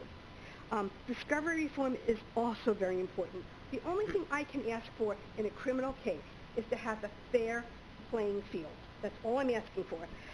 There's two sides to every story. Often, you only hear the side of the prosecution and law enforcement when someone is arrested because they have all the information. I don't, okay? And so the new discovery laws allow my office and all defense attorneys to get information in a more timely manner. We are now able to get the, quote, res gesti. Res gesti is a legal term. It deals with the evidence, circumstances, remarks, and what constitutes admissible evidence in a court of law. I normally don't get those till the eve of trial. The eve of trial is usually Friday at 5 o'clock, and the trial starts on Monday, and I get a box of stuff that I then have to go through, go over it with the client. By these discovery changes, it allows my clients and myself to know more information that is occurring so I can make a better assessment of the case. It also will allow the cases to go through the criminal justice system faster. One of the things that is not in the legislation is that the client can waive the time frame of this 15 days and 45 days. The DA's office can get extensions for further time, for good cause, but we can actually waive it. And I can tell you that myself, Mr. Carrasone, and Judge Hall, our county court judge, will be meeting on this topic on Monday, going over new forms that deal with these issues and new standards that the court is making sure that occurs. So when you see the 15 days, you say, oh my God, there's never going to have enough time to do that. Those time periods could be waived, and that's important for you to know. There is something called standards and goals. Standards and goals is a time frame in which a case needs to go through the criminal justice system. On a felony, it is 6 months from the date that the person is arraigned. On misdemeanors, it's substantially less. However, not all courts adhere to standards and goals. County court does, and Glens Falls City Court does. That's it. The other courts do not. They are not required to. They are standards and goals. They are not mandated requirements. And therefore, in terms of the time frame to get cases, if you're waiting for discovery and waiting for discovery and waiting for Brady material, which is material that needs to be provided to exonerate the client, or which tends to exonerate the client, that's important to get, and we need that sooner rather than later so we can analyze the case. Okay, on page 3 in the first paragraph, there is a concern that the accused would be given access to the alleged crime victims, the crime scene, such as the victim's home. Well, this issue has always been around. If a crime scene occurs, the defense attorney can make an application to the court to inspect that location. It's a decision whether the judge will allow it, who can go there. I can tell you that in most crime cases where it occurs in a home, the police will go in, they'll videotape, take pictures, whatever they're going to do, and those materials become discoverable, and the defense attorney gets it. So I think that they're feeling that the defendant is going to come into the home when the victim is there again, and that is not how that situation would ever be considered by a court. And I just wanted to bring that to your attention. One of the things that's not in here that's very important for you to know is that now I have reverse discovery material that I have to provide to the DA's office. When I have discovery, I have to turn it over to them, and I have time frames, and that's not in here, but it's important for you to know. I'm not complaining about it. It makes it an even playing field. If I have something to exonerate my client, I give it to the DA's office. They can look at it, and they can make a determination as how it affects their case and how this fits into the whole thing. So it really does make the playing field a fairer playing field.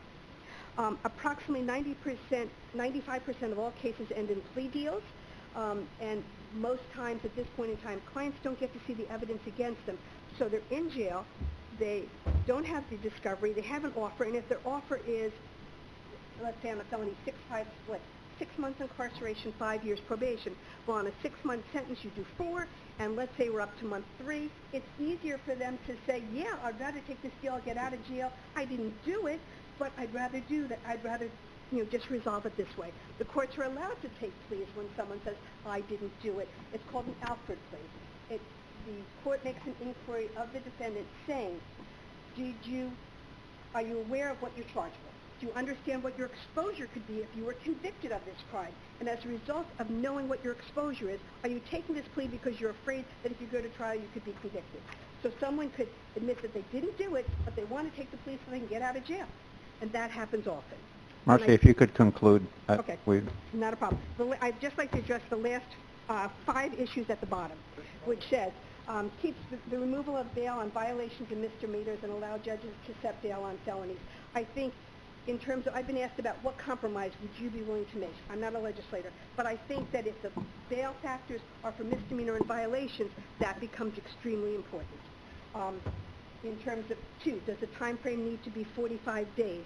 I think that it doesn't necessarily need to be. I think 15 days is appropriate because they could get extensions, but 45 days wouldn't be the end of the world. Okay? I strongly oppose number 3, removing D&T vehicle and traffic charges from the reform.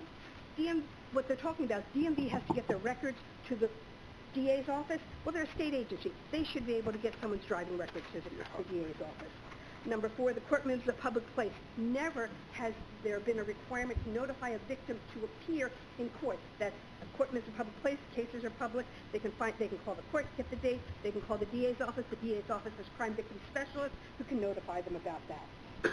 So I think that one, on that one. And number 5, I believe lobbying groups have actually been involved when the legislation was made.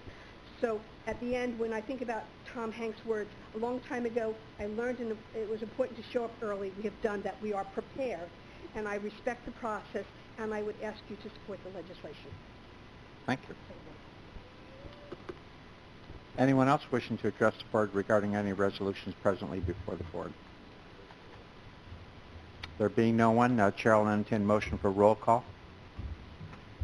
Supervisor Loeb. Yes, thank you, Mr. Chairman. I don't know if it was going to be, but 519, roll call, please.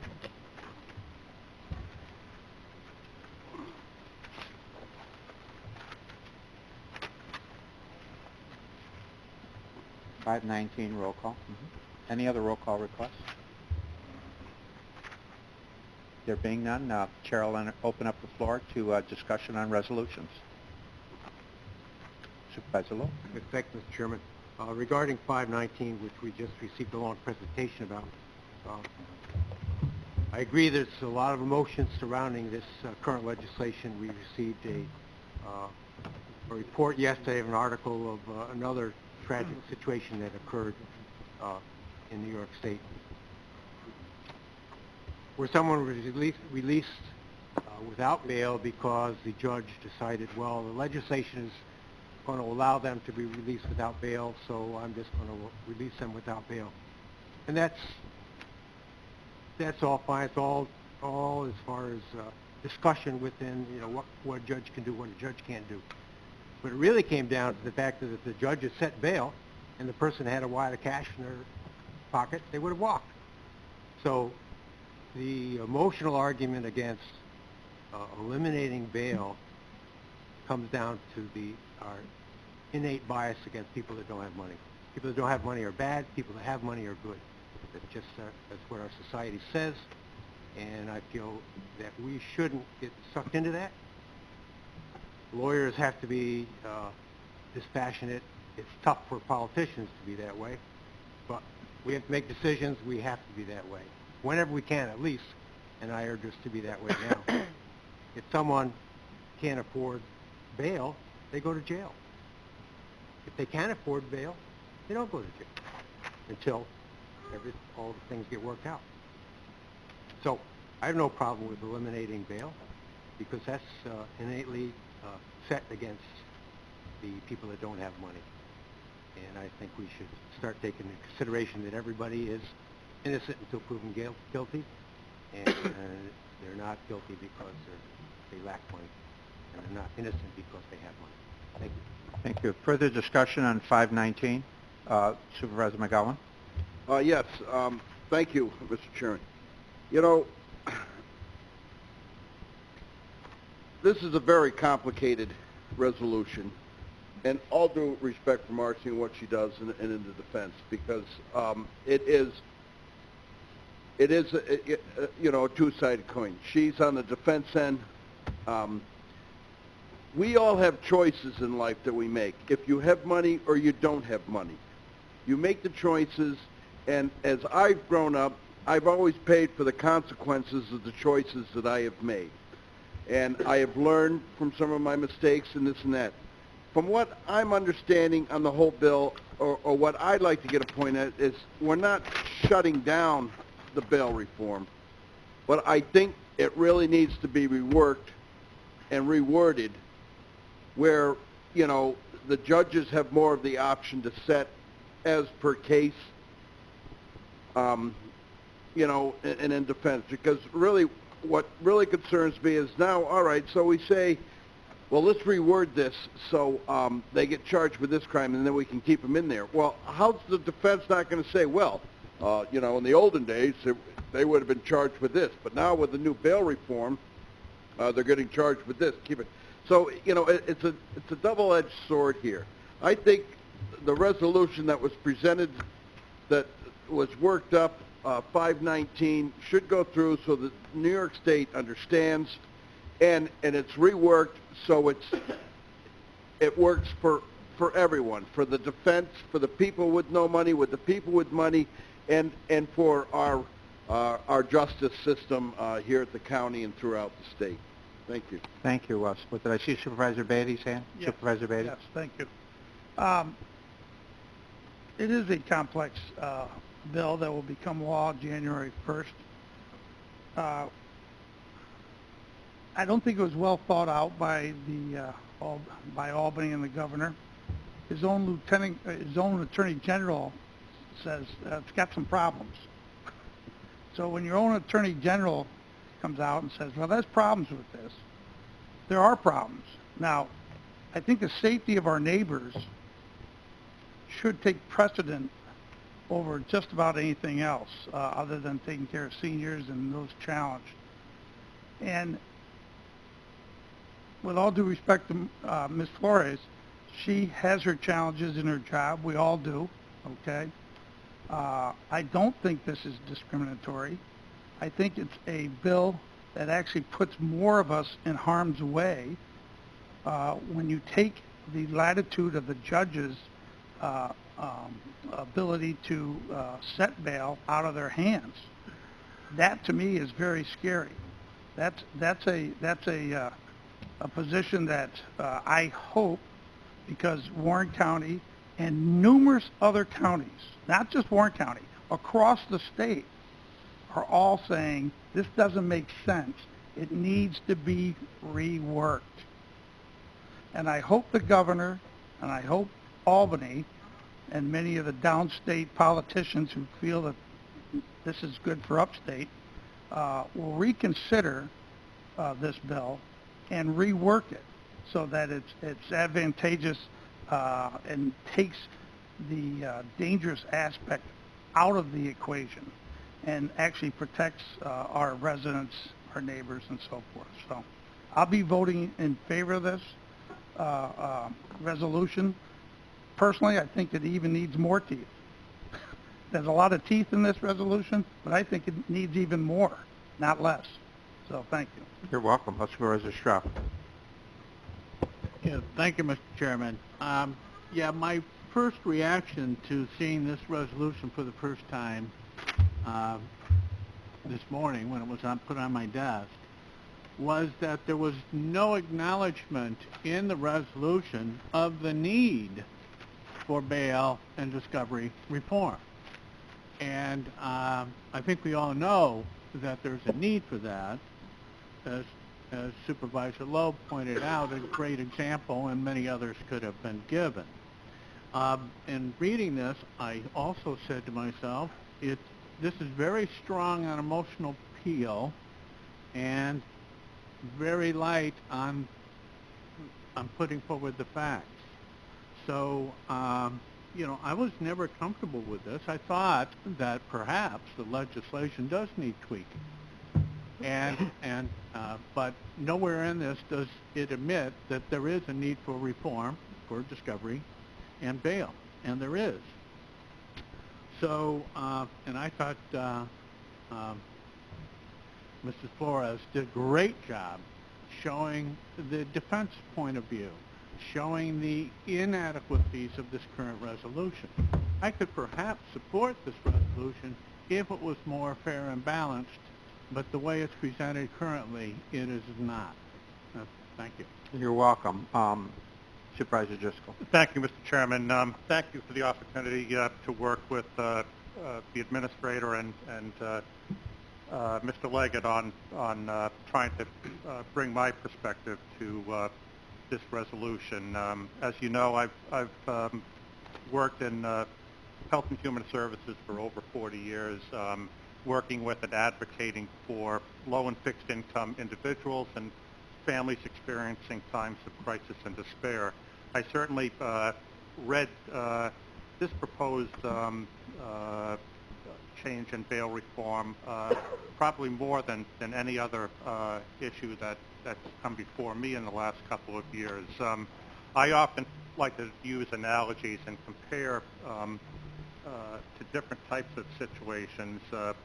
I work a lot with social services, and certainly there are individuals that commit fraud and abuse with social services benefits, maybe 1 or 2% of the population at any given time. As far as food stamps goes, that represents about 75 people, because about 3,700 families, households get SNAP benefits in any given month. To penalize or to change the social service laws because 2% of the individuals are experiencing a hardship wouldn't, in my opinion, be prudent. Certainly, I recognize that there's individuals that experience hardship with the current bail laws and the bail reform issues. I think that the majority, though, will benefit from further tweaking of the proposed legislation, and I would encourage, and I'm going to support the resolution 519. Thank you. Thank you. Anyone else? Ms. Bramer. Thank you. Yes, I wanted to make my position known that I do support the bail reform. I think it's very important that we do not disadvantage our people with less financial resources and send them to jail just because they can't afford a $100 bail. So I absolutely support that for low-level charges. I do think, though, that the legislation needs to be amended, that it went too far, and that there are certain crimes that have a dangerous aspect to them, that maybe there should be an opportunity for the judge to take into consideration all of the factors and set bail as needed. However, given all of that, we do have to keep in mind that people are presumed innocent until they are convicted. So there's also that. It's a complicated situation, but I do think that it should go back to Albany, and there should be some additional discussion and some changes. But overall, I absolutely support the bail reform in its primary goal to take that weight off of people who do not have financial resources. Thank you. You're welcome. Anyone else wishing to speak to 519? Supervisor Wild. Mr. Chairman, thank you. I'll try to be brief. First off, I agree with Supervisor Strauss about the mention of the need for bail reform, and to also mention that Marcy, we're very fortunate to have her team, and the passion that she brings to this segment of our population that she deals with, and we are very fortunate. But my sense of this is that we're trying to influence Albany to try to make a change. Maybe what we could do is have someone suggest a modification to the resolution where we say something like, whereas we recognize the need for bail reform, but I'm going to support this because I think we need to do it in the strongest ways possible to try to influence Albany to make a change and to consider going through this. Thank you. Thank you. Supervisor Garrity. Yeah, I support the resolution, and I think that is the whole intent of it, to get Albany to look at how they adopted these reforms and revisit them and listen to the other side of it. And, you know, if I was in trouble, I'd want Marcy on my side, and you know, she knows that. But it's time for Albany to do it the correct way, not put it in on an 11th hour budget reform. And it wasn't done properly. And a lot of this stuff could have been brought back and forth through hearings. There was no hearings on this bail reform. But I do agree with bail reform. If you watch on a national level, they're doing it, and we should still do it. You're welcome. Anyone else wishing to comment on 519? Supervisor Molino. I echo what Supervisor just said. I'm just looking at it the way is, look at the problems we have with bail. How many more are we going to have when they not have to pay bail? I think more people will take advantage of that, so I have to support this. You're welcome. Just one moment. Anyone else wishing to comment on 519? Supervisor Lega? Yeah, thank you, Mr. Chairman. I'd really like to thank County Administrator Moore for pulling this resolution together. To echo the Supervisor Strauss, it is very emotional, but I must point out it's very factual, and that's what impressed me on it. I'd like to thank Supervisors Bramer, Driscoll, Hogan, and McGowan, who weighed in on this issue and gave feedback to Administrator Moore on language that's contained within this resolution. Their guidance was, as you see, quality guidance here. Public Defender Flores, we are very fortunate to have such a great advocate. She advocates very strongly on things that she believes in. And at the heart of this is, as we pledge every day that we come to this meeting here, justice for all. And from testimony that has come before the Criminal Justice Public Safety Committee, from the district attorney, and from probation, and from the public defender's office, has been trying to weigh where is this justice.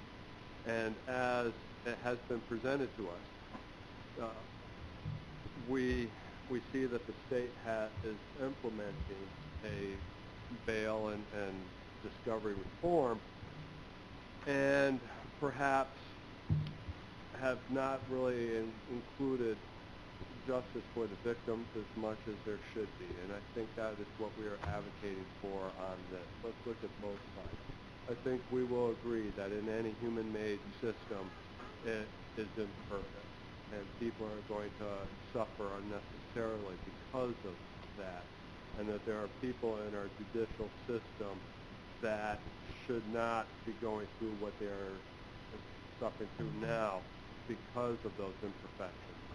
We strive to make it better, and that's what this resolution on the floor. Thank you. Thank you, and thank you for those comments. Now, without objection, Mr. Ryan, maybe I could ask you to say a few words here. Thank you. Yes, to pick up from Supervisor Leggett, I just want to, in defense of the committee and the supervisors that helped to write this, this is factual, it's well thought out. The departments that have something to do with this, including the public defender, have been solicited during committee meetings for their opinions. They've been part of the process of drafting the resolution, and thank you to Sheriff York, Under Sheriff LaFar, Probation Director UC, County Attorney Cassane, Public Defender Flores, and District Attorney Carazone, who have all been involved in this process every step of the way, including providing comments for this resolution. To pick up, and thank you to Marcy, who is one of our best department heads and proved it. She's very, very good and does her job very well. But to pick up on just a couple of the points that she mentioned, as to maybe shed some light into what was in the minds of those who drafted this resolution on some of those issues. The vehicle and traffic law, that piece is in there because the danger in having these discovery rules pertain to those is that the DAs may not, they're going to prioritize where they do all this work on discovery, and having a violent crime or even a misdemeanor is in some cases going to be more of a priority than a VTL, a speeding ticket. So what happens when people realize that if you get a speeding ticket, all you got to do is go to court and get arraigned on it, and then the DA is not going to be able to meet the 15 days, and your attorney is going to be able to get it dropped. The highway is going to be like the Autobahn. That's why that's in there.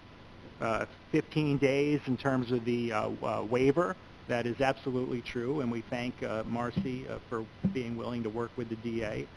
But not every defense attorney is as good as Marcy, and not all of these cases are going to be handled by Marcy. And not all of these cases are going to have a waiver of that 15 days. That's going to be held over a DA's head in order to meet and potentially get a case dismissed if they didn't meet it. In terms of victims' homes, as Marcy stated, judges have discretion over whether that happens or not now. This law changes that. If it didn't, why is it in the law? Public employees, yes, it's true that OCA is doing these disclosures, That's not in the law. OCA has agreed to do those disclosures up until the point in time at which they did. We thought it was going to be probation departments that would do these disclosures. And the fact that those disclosures are being done by OCA doesn't relieve local taxpayer employees in the DA's office and in the sheriff's department of the additional duties that they will have to do. And the 2020 budget shows that in adding staff to both of those departments, paid for by property taxpayers, including Mr. Carney. The other piece is, yes, there are some crimes that have been enumerated in this resolution where you could charge it a different way. There are others that are not. You know, you call up and say, I'm going to bomb the county building, and you can't be held in jail for that, for making a terroristic threat, and then you actually do. That's what I'm worried about. You don't register as a sex offender, and then you go and commit a crime because you're not held in jail. You can't be held in jail for that. That's what I'm worried about. How many crime victims does it take to be victimized by this for it to merit the state sitting down and taking a look and see whether they did this right? I don't want to have one crime victim on my conscience because as public officials we didn't do our duty in asking the state to take a closer look at this. Yes, there is a need for bail reform, but this is not it. All right. Without objection, I'll... Just one more. Sure. Or hopefully Go ahead, maybe. Supervisor Bramer. Sure. I would like to propose an amendment, an additional whereas clause at the end that says something like that whereas Warren County supports the efforts to design and implement bail reform and discovery reform to increase the fairness of the judicial system for all. And then the next would be resolved that we implore the state to look at it more closely. Or alternatively, delay implementation. I'm just looking to where that should be, best place where that should be inserted. Any thoughts on We could put the very first whereas paragraph, whereas the Board of Yeah, I Supervisors would agree. recognizes there is a need for some form of bail reform. We can wordsmith that. Are you advancing that as an amendment, Ms. Bramer? Yes. We have an amendment to incorporate language to indicate that we understand the need for bail reform. However, and then it goes into the resolution. With, Andrea, is that a second? Ms. Hogan on a second. Discussion on the amendment. Supervisor McGowan. No offense, Mr. Bramer, but I wouldn't water this down anything. So that's just, that's a plea of just, watering it down a little. No, I think we need to make the point because it needs to be addressed before the 1st of January when this takes effect and costs the county a lot of money. So I say no on the amendment. All right. Supervisor McDill. I'm going to support Claudia in that effort. This is the wording of her amendment, I believe, recognizes the intent behind bail reform, but at the same time, we isolate, real-world type situations in terms of circumstances, whether it be speeding on the highway, whether it be some of the more egregious forms of criminal conduct. But Claudia's recommendation, I think, is a good one, and I will support it. All righty. Can I ask Supervisor Stroud? I thought, what I said originally was that the resolution didn't address the fact that we did need bail and discovery reform, and so her amendment to this resolution recognizes the need. And I think that's very important. It was very important to me, as I stated originally, and that I support Supervisor Bramer's amendment. Further discussion on the amendment? There being none, let's do this with a show of hands. All those in favor of the amendment signify by raising your hand. Opposed? The amendment passes. The resolution will be considered as amended. Any further discussion on 519 as amended? There being none, I will close discussion on 519. Discussion on other resolutions presently before the board. Supervisor Bramer. Okay. On 472, I don't know how much it matters. I do support the option agreement. But when I look back through the records, I felt that the extension agreement had expired. So I just want to throw that out there, but I don't have any objection to 472. Thank you. Any other discussion on 472? Supervisor Beatty. Yeah, I'm going to vote no on that only because I still think there's a lot of questions that haven't been answered. So I'm going to vote no on that at this time. It's just not tight enough for me. So. Further discussion on 472. Supervisor McGowan. Yes, I have to agree with Mr. Beatty, Supervisor Beatty there. That property, does have a lot of issues, and I'd really like to know what the study says before I could make a decision on moving forward or not with this. So I'm going to vote against it. Further discussion, Supervisor Tentative? Yes, thank you, Mr. Chairman. I'm going to vote yes on 472. At the end of the day, the intent of Ed's program is job creation. Job creation is difficult, it's hard.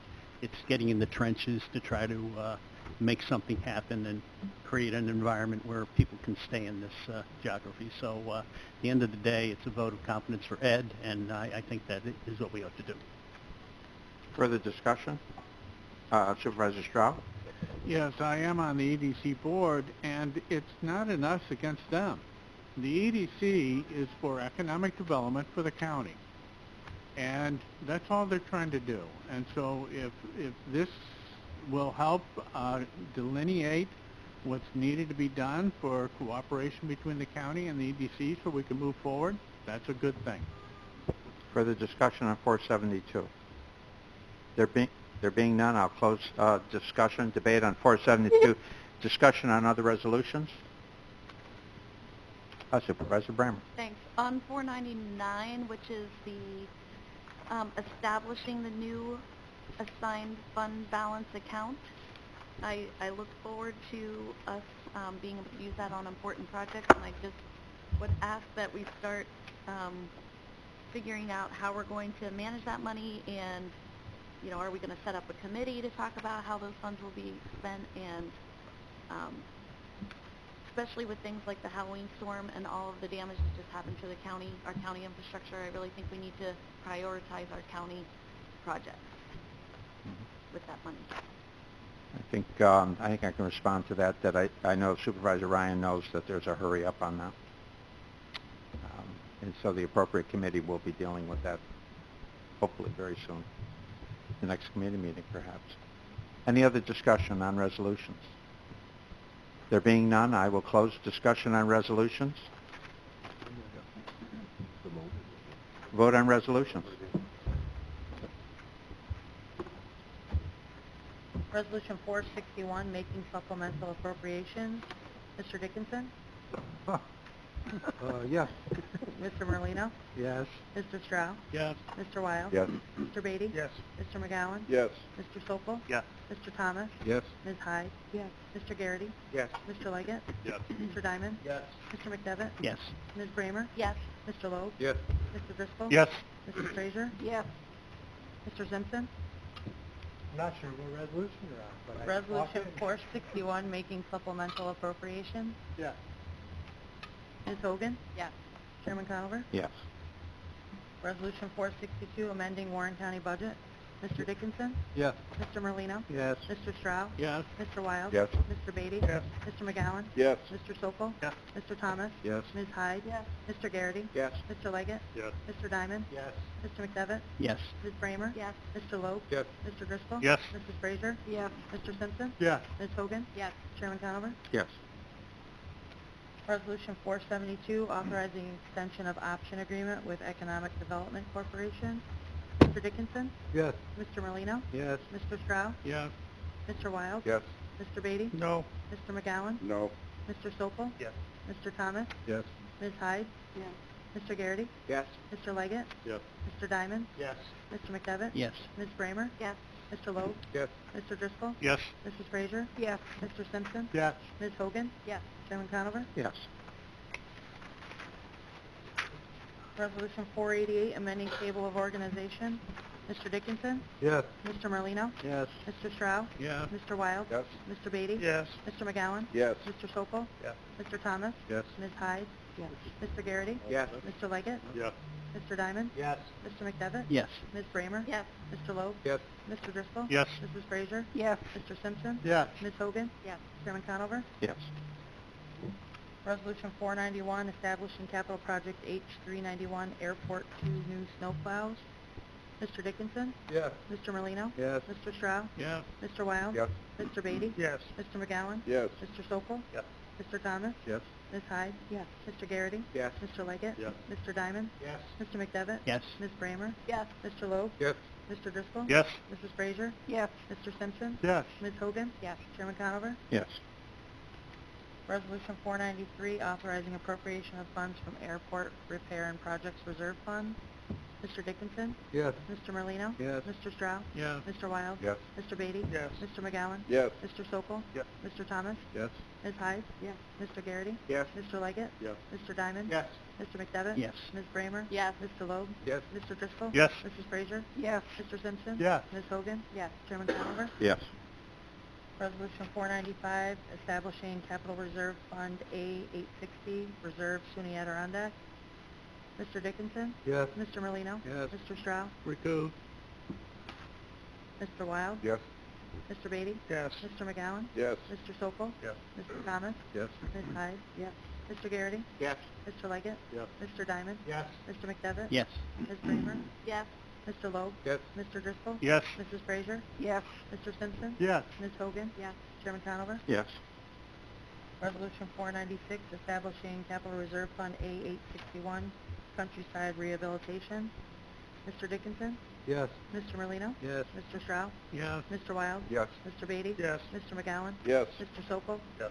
Mr. Thomas? Yes. Ms. Hyde? Yes. Mr. Garrity? Yes. Mr. Leggett? Yes. Mr. Diamond? Yes. Mr. McDevitt? Yes. Yes. Ms. Bramer? Yes. Mr. Loeb? Yes.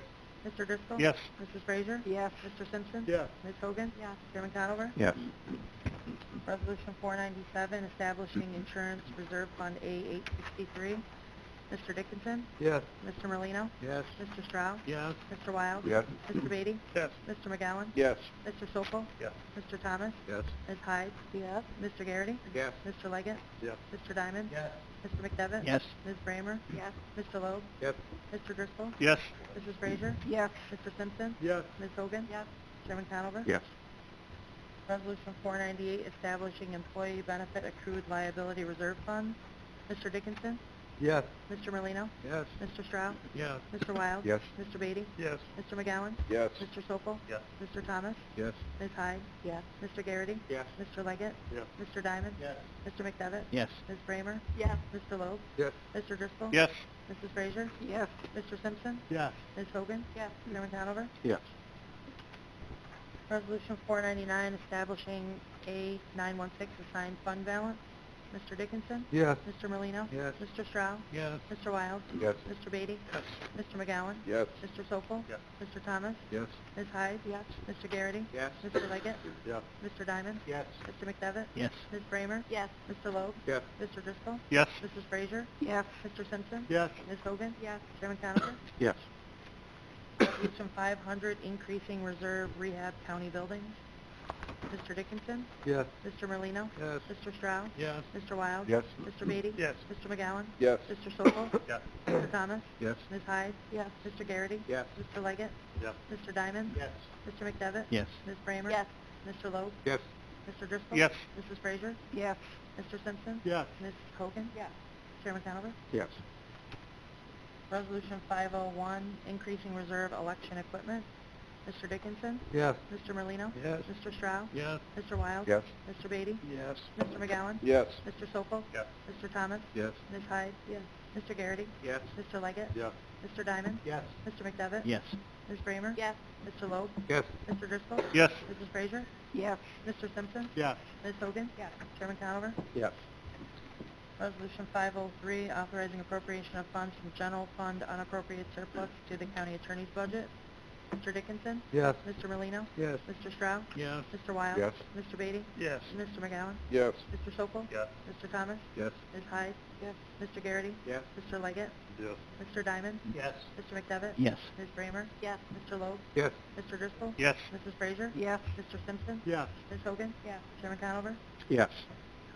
Resolution 505, establishing capital project H392 Sunnyside Road. Mr. Dickinson? Yes. Mr. Merlino? Yes. Mr. Stroud? Yes. Mr. Wild? Yes. Mr. Beatty? Yes. Mr. McGowan? Yes. Mr. Sokol? Yes. Mr. Thomas? Yes. Ms. Hyde? Mr. Garrity? Yes. Mr. Leggett? Yes. Mr. Diamond? Yes. Mr. McDevitt? Yes. Ms. Bramer? Yes. Mr. Loeb? Yes. Mr. Driscoll? Yes. Mrs. Frazier? Yes. Mr. Simpson? Yes. Ms. Hogan? Yes. Chairman Conover? Yes. Resolution 506, establishing capital project H393 Johnsburg Bridges.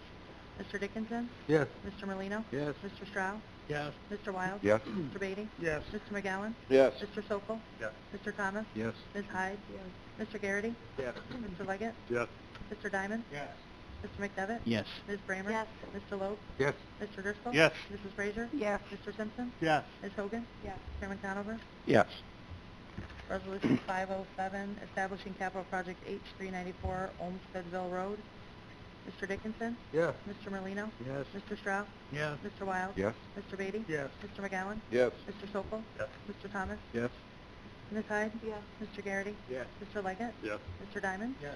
Mr. McDevitt? Yes. Ms. Bramer? Yes. Mr. Loeb? Yes. Mr. Driscoll? Yes. Mrs. Frazier? Yes. Mr. Simpson? Yes. Ms. Hogan? Yes.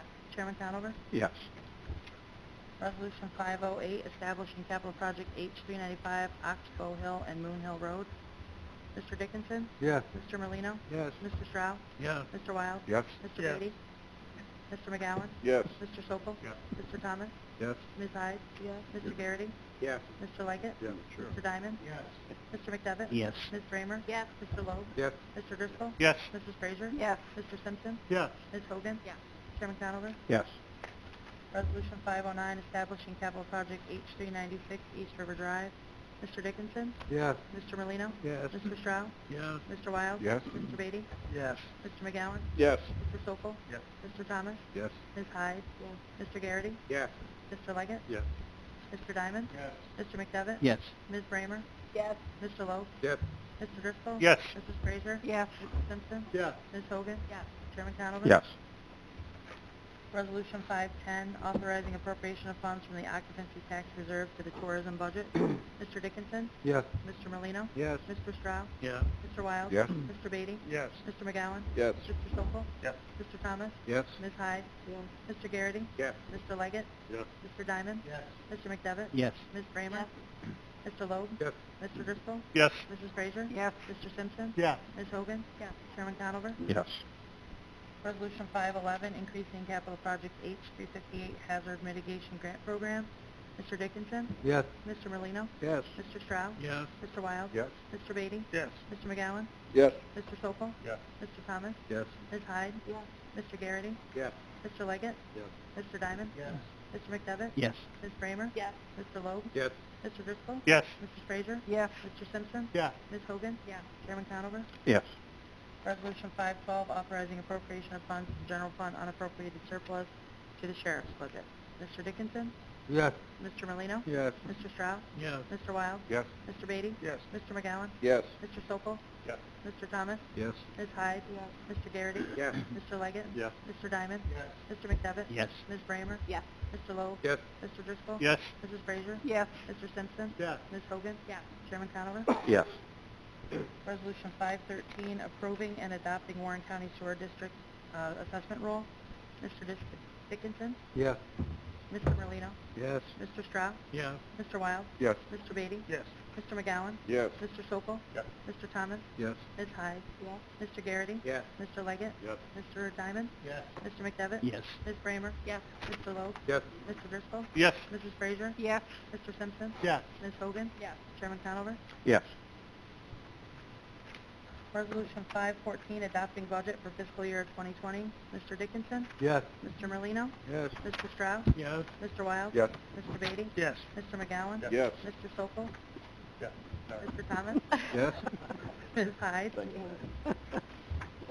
Mr. Garrity? Yes. Mr. Leggett? Yes. Mr. Diamond? Yes. Mr. McDevitt? Yes. Ms. Bramer? Yes. Mr. Loeb? Yes. Mr. Driscoll? Yes. Mrs. Frazier? Yes. Mr. Simpson? Yes. Ms. Hogan? Yes. Chairman Conover? Yes. Resolution 516, adopting salary and compensation plans for 2020. Mr. Dickinson? Yes. Mr. Merlino? Yes. Mr. Stroud? Yes. Mr. Wild? Yes. Mr. Beatty? Yes. Mr. McGowan? Yes. Mr. Sokol? Yes. Mr. Thomas? Yes. Ms. Hyde? Yes. Mr. Garrity? Yes. Mr. Leggett? Yes. Mr. Diamond? Yes. Mr. McDevitt? Yes. Ms. Bramer? Yes. Mr. Loeb? Yes. Mr. Driscoll? Yes. Mrs. Frazier? Yes. Mr. Simpson? Yes. Ms. Hogan? Chairman- Yes. Chairman Conover? Yes. Resolution 519, imploring the state of New York to immediately amend or delay implementation of bail discovery and reform laws as amended. Mr. Dickinson? Seems to be setting the pace here. We'll see how this goes. No. Mr. Merlino? Yes. Mr. Stroud? As amended, yes. Mr. Wild? Yes. Mr. Beatty? Yes. Mr. McGowan? Yes. Mr. Sokol? Yes. Mr. Thomas? Yes. Ms. Hyde? Yes. Mr. Garrity? Yes. Mr. Leggett? Yes. Mr. Diamond? Yes. Mr. McDevitt? Yes. Ms. Bramer? Yes. Mr. Loeb? No. Mr. Driscoll? Yes. Mrs. Frazier? Yes. Mr. Simpson? Yes. Ms. Hogan? Yes. Chairman Conover? Yes. And Resolution 520, refunding bond resolution dated November 15, 2019. Mr. Dickinson? Yes. Mr. Merlino? Yes. Mr. Stroud? Yes. Mr. Wild? Yes. Mr. Beatty? Yes. Mr. McGowan? Yes. Mr. Sokol? Yes. Mr. Thomas? Yes. Ms. Hyde? Yes. Mr. Garrity? Yes. Mr. Leggett? Yes. Mr. Diamond? Yes. Mr. McDevitt? Yes. Ms. Bramer? Yes. Mr. Loeb? Yes. Mr. Driscoll? Yes. Mrs. Frazier? Yes. Mr. Simpson? Yes. Ms. Hogan? Yes. Chairman Conover? Yes. Motion on the collective. Simpson on the motion, Supervisor Wild on the second. All in favor? Aye. Opposed? Carried. Is there anyone in the audience wishing to address the board at this time?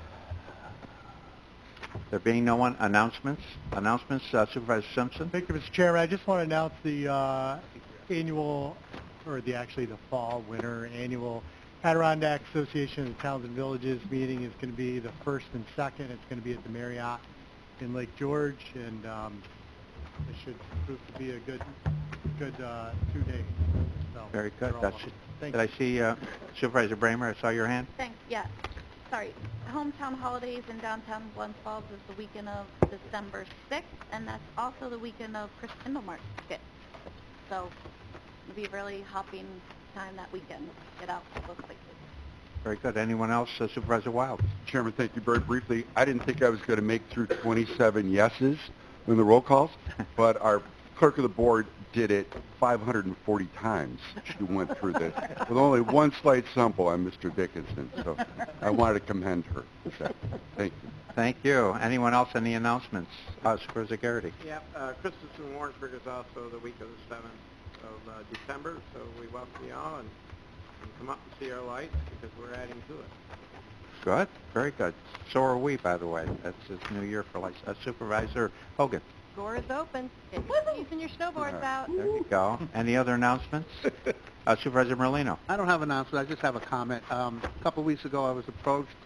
Somebody asked me, can I help them get their driver's license renewed?